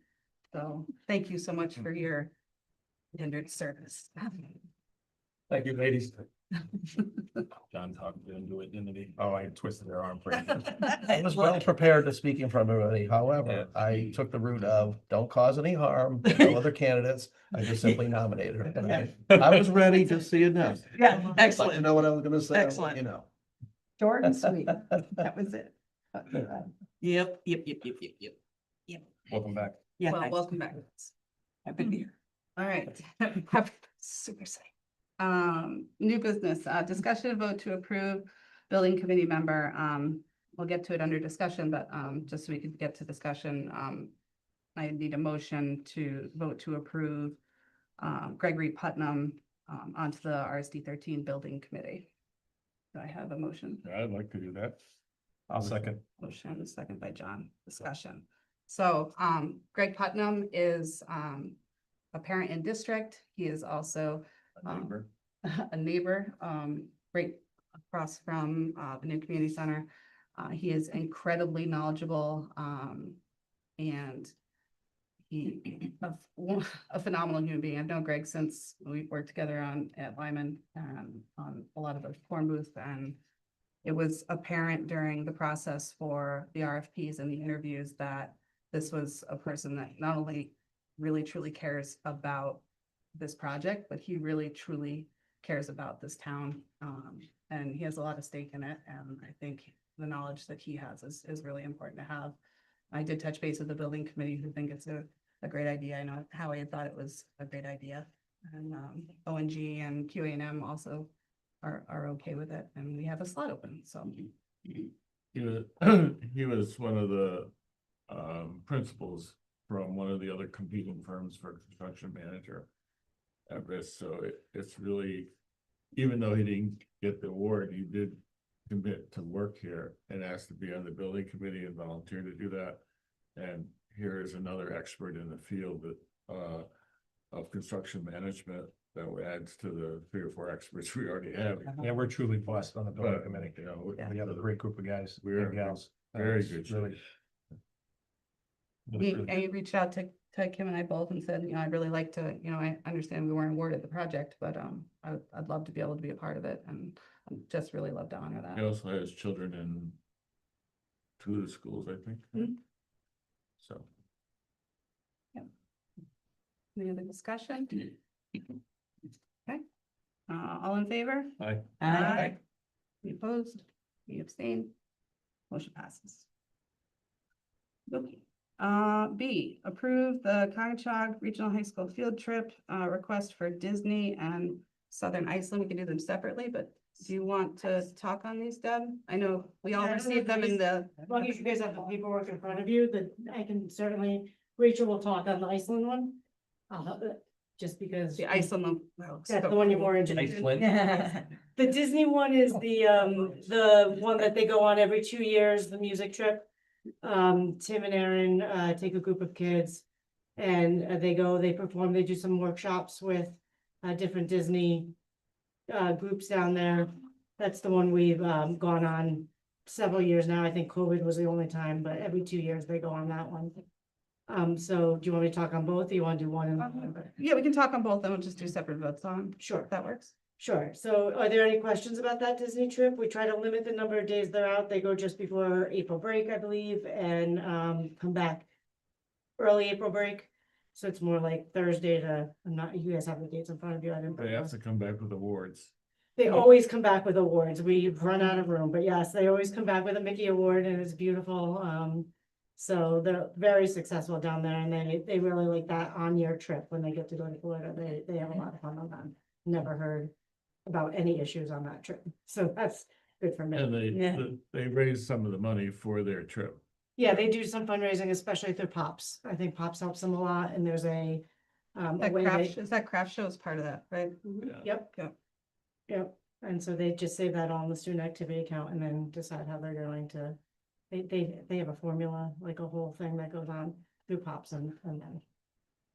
Yeah, and I looked at the one from last year and there's no, I mean, it's the same standard, the one you guys always do. The Yeah. only blip like you said was that COVID year, so Yeah. I have no questions on that one, so. Deb, do we still have the, I forget what it was called, the Sunshine Club for kids that might not have the funds to do it? We can kind of quietly. Yeah, so we have an Oh, wow. alumni fund, and we really, try to disperse that fairly for different things. So like we've got the 8th grade trip, right? We've got the Disney trip. But if there is a hardship, we will use some money from that fund, usually some percentage. We can't fund all of it. The trips, as you guys can see on the paperwork, can get very expensive. So we don't, we try to treat everyone the same regardless of their need. If they express a need, we don't really question it. We try to give them something out of that alumni fund, because that's what that money is there for, just for the kids. But Iceland is a whole nother matter. Rachel came to me with this proposal a couple months ago, especially after the successful interest in the trip to France and Spain. She's been, let her tell you about it. It really came as a swell of interest, so I'll let Rachel take the floor. Hi, thanks for having me. So Iceland is the land of fire and ice, if you haven't heard that before. I've been before, I was there 2 summers ago. I fell in love with Iceland. I'm dying to go back. My husband's not too crazy about going back, so I said, I'm gonna take the kids. So it actually came about, the idea truly came about in my geophysical science class. We were talking about plate tectonics, and we were talking about the Mid-Atlantic Ridge. And I started talking about Iceland and how I was there, and you can actually see where the Mid-Atlantic Ridge is on land. And that's the only place on Earth you can see like plate tectonics actually happening. The Mid-Atlantic Ridge is spreading about 2.5 centimeters per year. I can really geek out on this, so I'm not going to. I was gonna give you a little. I got you. Rachel, I share your enthusiasm. But Science Blake, teacher at high school, okay. late tectonics. Okay, I was in with my freshmen and I said, or one of them said, we should take a field trip. And I'm like, yeah, we should take a field trip. We should take a field trip. And so this is, I've been thinking about it obsessively for a couple of months now. So it's come together. So has my grandson. What's that? So has my grandson. Excellent. Thinking Yes, about it. and we've been, and I'm talking to them about it, like, what would you want to do, where, So I have a company, a tour company that can take us around. They are experts they're from Iceland, so I'm using a tour company that is, you know, native to Iceland, and they know the ins and outs, they're experts. And I'm working with a travel agent on booking flights. So it's been a real learning experience for me, figuring out how this all works. And there's a lot of work that goes into it, but I'm convinced that the students would get so much out of this. And I really would like to prioritize actually bringing as many of the freshmen that I had this year who got so excited about it. But I have a cap of about 30 students. I don't think I want to go above that. And let's see, what else can I tell you? The reason, it's a science camp. There would be field activities. We're really, this is science-based. This is, you know, hands-on learning, field learning, you're in it. I think it could be really exciting for them. The reason, so May over Memorial Day is actually when I would like to go. And the reason I'm choosing May is the weather. So it's cold, you know, but it's about like mid-50s would be the average, or it could get that warm at the end of May. And you've got 18 hours of daylight to play with. So that's fun. If I were to go in February or April, it's going to be a lot colder. This is going to take a bit of a rugged mindset, I think, for the students. This isn't like, you know, we're going in sandals and, you know, we're wearing our parkas, we're wearing our boots, we're wearing, you know, this is a more rugged trip. So what else? I have to say, looking at all the days, Yeah. I don't think there's time to have issues. There's so much Yeah. jam packed in these Yeah. days, and it's, Yeah. I think you keep them busy. I know Mr. Bragnini talks about keeping them busy on the Washington DC trip. Mhm. Like, there's just so much happening each day, Yeah. and it's all really exciting I stuff. think it'll tire them out too. So there's physical stuff in there Get them to too. go to There's bed some before it gets hiking. dark. Right, right. And it will be hard. So that will be challenging, you know, but something cool for them to experience. And it's so connected to our curriculum for the geophysical science. It just fits in perfectly for so many different reasons. There's even we'll talk about climate change, and we'll talk about how Iceland is combating that and is you know, promoting sustainable choices. We'll go to a geothermal what is it called? Energy plant, a geothermal plant, and to learn about that whole thing. So there's just so much that we're going to do. We're going to actually be on a glacier and see a volcano. Like where can you possibly go and see both of those things? So New Zealand. okay, well. I'm not going on a plane with anyone for that long. It's like a 5.5 hour flight. It's really not that, it's not that long. They're nonstop flights. So that's the idea. That's the plan. Do you have a list of people who've said, oh, I'd like to be chaperone 2, I'd like to be chaperone 3, like how are you gonna? Because this whole. No, no, I know. That's not what I'm asking. I don't think I came here with her. I was gonna say, you'll hear my ulterior motive in a second, and it's not for me going, but how are you gonna decide? Because this is a plum chaperone trip. Yes, so I mean, I would like to offer that to at least the other person who teaches the geophysical science with me. So Yep. I'd like somebody who is a science, you know, familiar with the science, an administrator, you know. We've already talked about. I know, I hear you. Put it on. She's standing 2 feet. Yeah, yeah. Right. You know, and I think other science teachers probably first, I would ask. And the reason I ask is because it's always such a hefty price tag. Yes. I always encourage people to consider, you're doing all the work to put it all together. 100% you should be going at no cost. The next chaperones who aren't putting in as much of the prep work, I always feel like they should actually kick in so that the kids aren't subsidizing all of their trip. That's not going to stop me from approving this, but it's just something I throw out there to consider, because I know they're working 24/7, all of that. So Yeah. they shouldn't be paying full ride. But I don't think it's unreasonable to consider, because it's such a hefty cost, them paying their own airfare would defray the cost of the students. Just throwing it out there for thoughts. Weird. Being that fish and shellfish is our main source of protein, make sure we have no seafood allergies. Yep. And make sure that they're ready to consume reindeer jerky instead if they need to. Oh, it's not just that, it's pickled fish. I mean, there's a lot of new foods for them. Yep, I had cod chins when I was Yeah, there. there you have it. Who even knew cod had chins? Based on the food, I'm out. Yeah, they do. I'll still go. That's science. The group that I'm going through says all accommodation, or no, all meals with dietary accommodations. I saw that, Yeah, so, and that would be something I would definitely address with them. Sure. It's really There's also exciting. a fundraising component. Rachel's already started, whether it's for this or something else through Eco Club.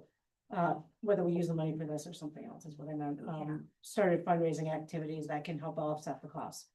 And Katie Trainer, who ran a lot of trips in her former district, when we sat together, said, I will help you run any fundraiser you want to help bring down the cost of this, if that becomes a problem for any, especially kids, to John's point earlier, that can't afford it. Yeah. And is even there if I like a could- way, like, do you guys look at who went on, say, like the Spain and France trip, and you give priority to kids who haven't been on that trip to go on this trip, you know, and just, I don't know if there's anyone that might be missing out that went on both of them that someone couldn't, that might just be something to look at. I'm sure you guys are gonna look at that, but. Sure, like especially if we were at capacity for that Yeah. and Disney as well, right? I mean, Yeah. I would hope parents would be like, I'd be like, I can't do it, but Yeah. some children will want to go on all three, but They will. you know, I would want to give priority to kids that have a preference for one of the two, at least. I know it's a science-based trip, but another historical significance in Reykjavik was the end of the Cold War, where the meetings took place between Gorbachev and our prior president. Well, Yes. That is a good point. We'll get Tony. All right. the history. Well, I'll do these separate, but can I have a motion to approve the Cog field trip request for Disney for 2026? Jason? Second by Tina. All those in discussion? We did that. All those in favor? Aye. Vote to approve Cog field trip request for Southern Iceland. Do I have a motion? to So approve? move. Second. John and Jason. Aye. All those in Just favor? remember this. Aye. No. Good luck. It looks amazing. Yeah. Can I ask you? I think it's probably one of the best ones we've heard so far because of all the things that you put in there for the educational purposes of these kids. So I appreciate your efforts. Yep. Can I, Deb, since you mentioned Eco Club, before it gets dark. Oh, yeah. Can you, one of you speak to what's been going on outside? She has to, but it's beautiful. It looks so good. Rachel stayed all afternoon and planted, so, but she cleans up great, so that's. Don't mind the mud on the knees. never Uh, So that out there has been a mess for years, and the Eco Club, under Sue Michael used to take care of it. And when Sue Michael left, nobody was taking care of it, so we wrote a grant of like 2.5 years ago through CVEF. Have got awarded the grant, cleared out the garden 3 times, I think. And I had health issues, back issues that I really couldn't do much. Anyway, we planted today. We have all native plants out there, other than the hydrangea, because those are free. But we have all native plants out there. They're going to attract pollinators. They're going to make the birds and the bees happy. And it's going to be beautiful. It's going to be nice to look at out there. So you won't see this huge, massive, just Great job. wall of holly. Nice. So. It looks awesome. job. Thank you so much. Thank you. Thank you. Thank you. Appreciate it. Nice presentation. Thank you.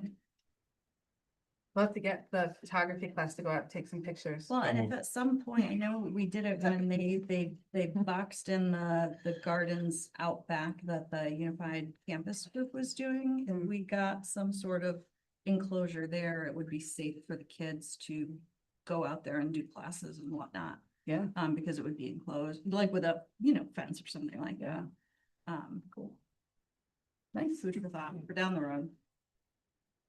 Oh, Okay. nice spending. Policy review. Bob, you always get excited. This is the second read for these 3. Getting near the end of the 6,000 series of our policies. The first is advanced course or program for challenging curriculum. That's a new one based on Shipman. I think we mostly have those things. Second is a credit for online courses. We left off the remote out of that, but we have the rest of it's the same. And the parent-teacher communications on Shipman is basically a variety of new things in which the parents can object to be the process. So those are the three. I have the details if you want to look at them any further. And which one is the second? I know these three were pretty simple. It's getting late, guys. Simple. There weren't really any changes to them. All right. I move that we adopt them. Second. All those in favor? Aye. Aye. Any opposed? Any abstained? Motion passes. Passed it. Committee reports, you're back up. The building committee met on April 9th and interviewed construction managers at risk and recommended the hiring of O&G, which we approved tonight. Nice. All right. Student achievement. He was only a sentence, Lucy. Yeah, see how you do. You know, you can put that into AI, Anyway. tell it you want 250 words and it'll give it to you. The first thing was Liza gave us an update. First, she talked about the plan for the summer curriculum writing for approved high school courses. And over 30 teachers expressed interest in contributing to the summer curriculum writing. Curriculum development will include those approved high school courses running next year. Liza is creating a training slide deck and accompanying video to ensure consistency in expectations and process for this summer's curriculum work. She also updated the curriculum handbook, which includes the new course proposal process, as well as a list of staff currently involved in curriculum development teams. It includes a calendar that outlines each subject area's progression through the 4 phases of curriculum development. And it includes the calendar focuses on one core subject each year, along with 2 additional subjects to support a thorough and manageable review cycle. Those areas that need document and assessment updating due to the pause in curriculum work will be done separate from the review cycle. She's also developing a general training slide deck and video for staff to provide an overview of our curriculum development process district-wide. The strategic action plan stipends for next year will focus on curriculum, instruction, and technology integration. And Liza has 2 long-term goals. One, to enhance access to curriculum-related resources. And second, to provide opportunities for interdisciplinary, inquiry-driven learning opportunities, supporting flexible pathways for students to demonstrate growth. She's been quite busy. Jen Penny also came. She's the grade 8 math teacher. And I'm sorry there's nobody here, but she wanted to address the mistaken perception in previous student achievement and board meetings that there were not gains in grade 8 math. She then presented data to show otherwise and how well the students have been doing. She reviewed first of all, she reviewed the fall, winter, and spring results of the IXL program. They used to use iReady, but they've moved over to IXL. First of all, students completed 2 lessons every week, which she felt was 90% of her students doing their lessons each week, far and above what they did during the iReady program. And she is teaching 107 8th graders. The scores start at 700. And this was the first, in the fall, this is the first graph. In the fall, the students that scored at or above 700, there were 34 that were at or above 700, and there were 73 that were below 700. So you can see the graph here. This is at 700, and this is below. In the spring, this is the graph, and the numbers changed. The students that scored at or above 700 in the spring, there were 64, and those below were 43. However, of the 43 students that scored below, still scored below the 700, 24 of them had IEPs, and 18 of those had 504s. So that's 42 of the 43 students had some type of modifications to their learning. She also reviewed the growth statistics, and that's this chart here. She did this in March, and she showed students showing growth. Now, remember, this is out of her 107 students. 86 were showing growth. Those that remained at the same score, there were 5 of them, but that score was a 920. The students remaining at their starting score were 3, and those that were not showing growth, there were 13. So this is those that showed growth, those that went down, those that scored stayed the same, and the scores that were already at max. So there was quite a bit of growth, and she wanted to make sure that was out there. The last piece was Cheryl Gonzalez from the Strong School wanted to update the changes in the schedule. She had gathered together staff from all disciplines, and they brainstormed the schedule, and this is the result for next year. There will be 7 52-minute periods every day.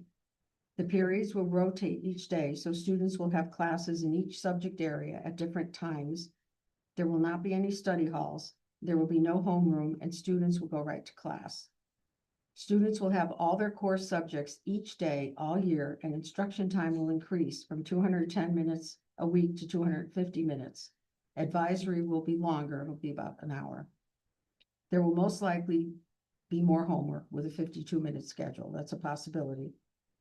6th graders will have Spanish for a quarter of the year, French for a quarter, enrichment for a quarter, and advisory once a week. All 6th graders, this is new too, all 6th graders are going to be taking music, which is probably like a chorus, not instrument, but just regular music. 7th and 8th graders will have world languages all year, as well as band and chorus 3 times a week. They will also have more electives. The 5th grade schedule will not change because 5th graders stay with the same teacher all day. Because of the complexity of scheduling lunch, students will be allowed to have a snack during the day, depending on their lunch schedule. That seems well thought out. Yeah, I'd like to make sure that graph gets into the minutes as Yes, well. I think it should, yeah. I can't, this is the only copy I have. I have one question, because I know it's gonna come up. So that schedule that you just talked about, Strong, reviewed by you, Dr. Charles?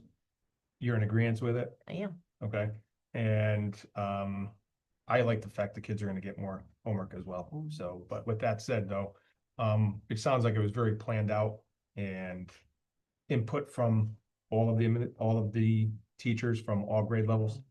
Yes, and all disciplines as well. more instructional time and Right. Consistency. Right. Okay, I just want that out there and on the record. Just because.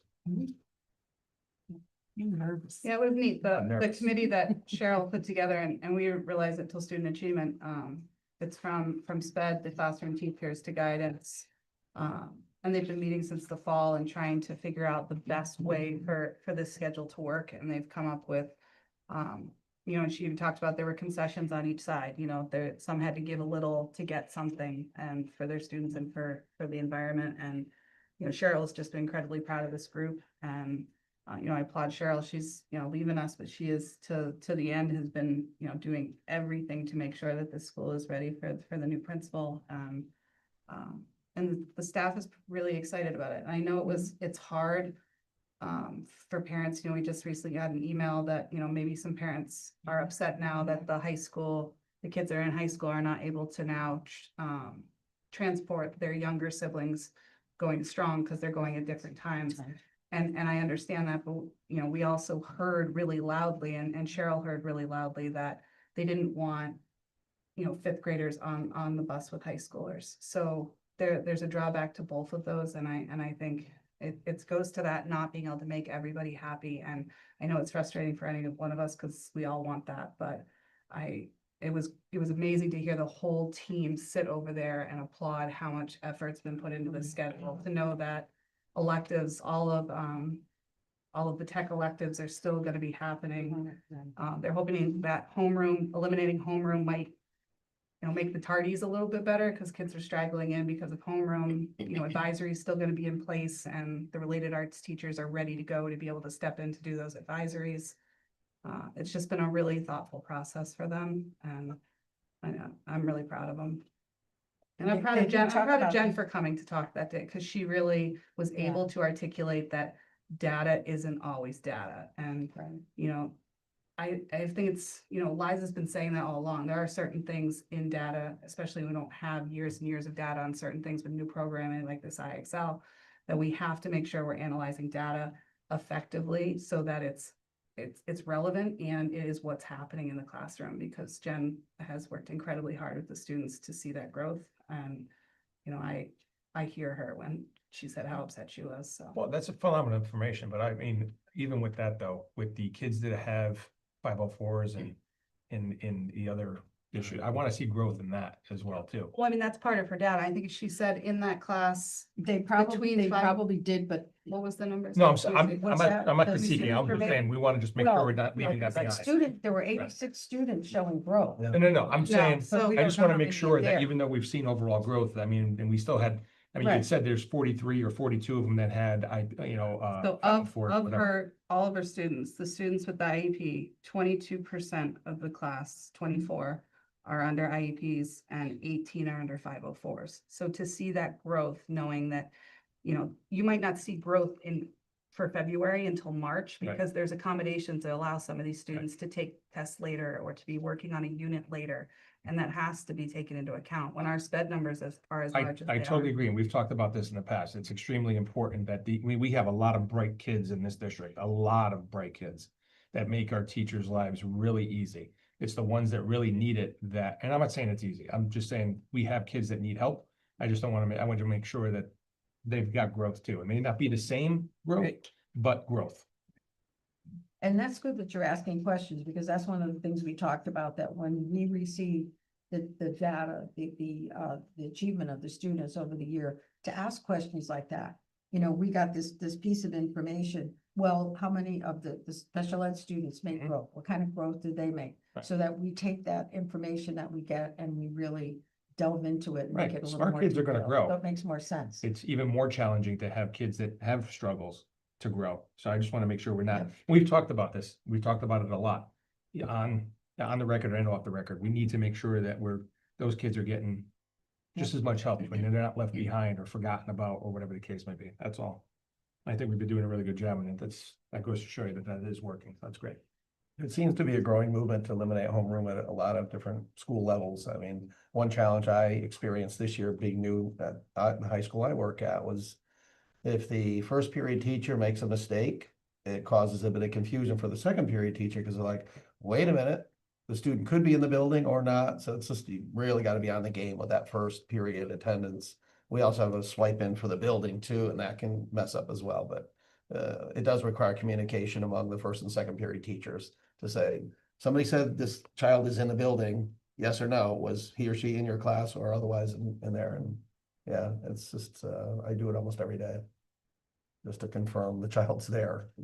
The parent then gets a notice, oh, how come my child was marked absent? They're in the building. So, I think even to know, if you look back 2 years ago and how many study halls were happening because of, you know, banded chorus and opting out of those. And you had some kids who had giant chunks of time every single day sitting in study hall, and we all know boredom breeds chaos. So to know that the electives are still in place, they're gonna be, you know, those advisories are robust, the related arts teachers at Strong are absolutely phenomenal. I'm pretty excited for them. So how do we get this into comments? We'll just have her add it. She emailed it. Copy and. Yeah, she emailed it, so. I'll Yeah, copy. make sure that it gets attached. Okay, board communications, professional development, I don't have anything past, chair update at this point.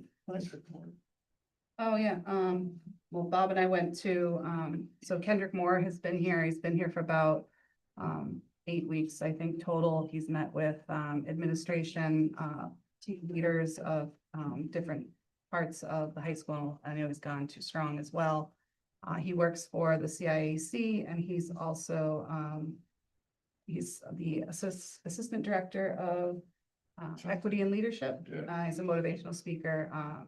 And they had a community forum that Bob and I went to that, you know, had more attendance than we've seen at some of the forums, like the digital forum on like online safety.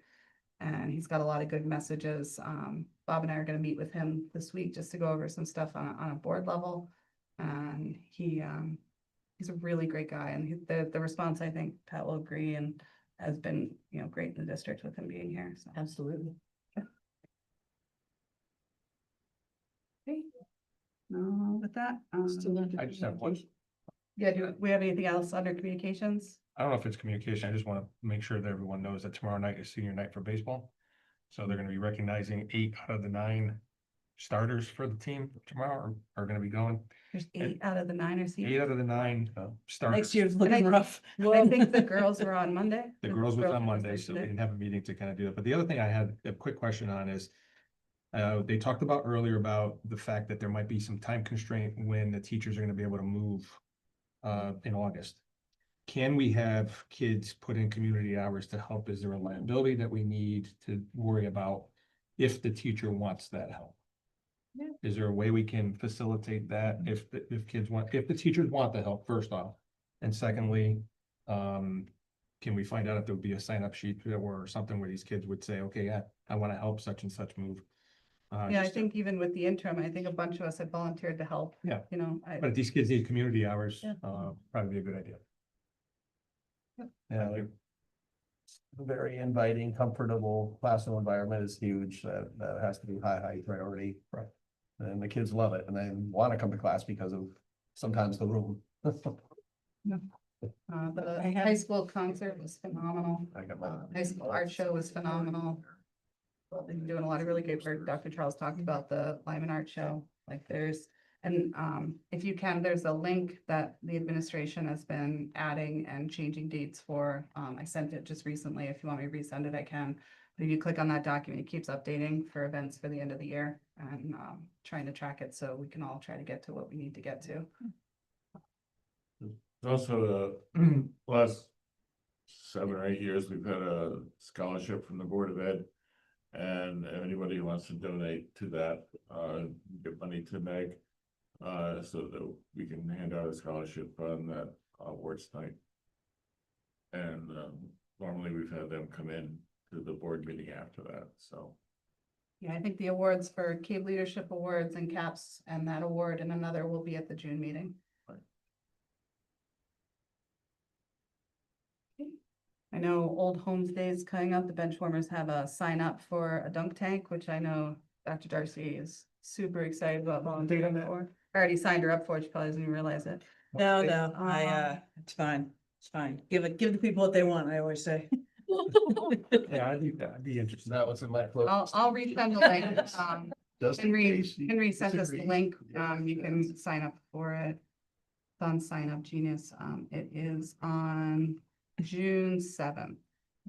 And there's, we already have Tim Fisher, Liam Fitzpatrick, Bob Yarmentino, Brendan Ray. Does it have time? Myself, I it don't- does, yeah. You No, want- well, nobody's told me when's my time? I'll put you with me at 3:30. Sounds amazing. Shameless plug, I will be. And again, selling strawberry shortcake. Any of that Make- goes back to Benchwarmers and the athletic programs. We'll stay. 6, 7, Oh. June 7th. June 7th, 6 and 7. Yeah. And just an update, I think we talked about it at the building committee, but Musco came out and finished the lighting on the track. So they put 4 lights on each side of the track. I believe they're doing a night beat. Remember when the night beat is, That's the problem. is it? Is that? That's before. Okay, but Well, it it starts looks, late. it looks amazing, like the 2 lights that are on the side that has the field house on it, light up that whole pathway now along with the field house. And the parking lot. And the parking lot, And a too. chunk of the parking lot, the light bulbs in the parking lot have been changed. And the kids are so excited, they're gonna have like a red carpet and LED lights and to be able to have that twilight meet, they're pretty excited about it, so. And I know with the budget passing, I know Kim had talked about, emptying out the concessions booths so we can get the building inspector and find out what can be done now that the budget's passed, so we can do some renovations in that building, so. Kim will keep us up to date on that one. On top of everything else. Yeah. Are you emptying it out too? Probably. Yeah.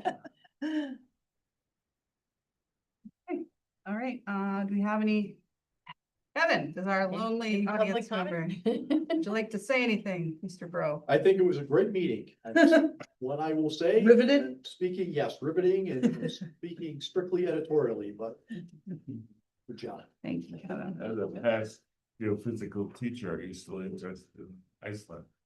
Very much so. I got the invite tonight, but last I didn't, but I can send a couple of hints. You should have stepped a little bit closer. That's That it. was- We'll see. Okay, do we have any online public comment? If you're able to unmute or raise your hand. Thank you for staying. Okay. I don't see any of that. So moved. Motion to adjourn. So moved. Second. Second. Oh, Lucy beat you. Lucy, all right, all those in favor? Aye. Thank you all so much. Appreciate you coming early.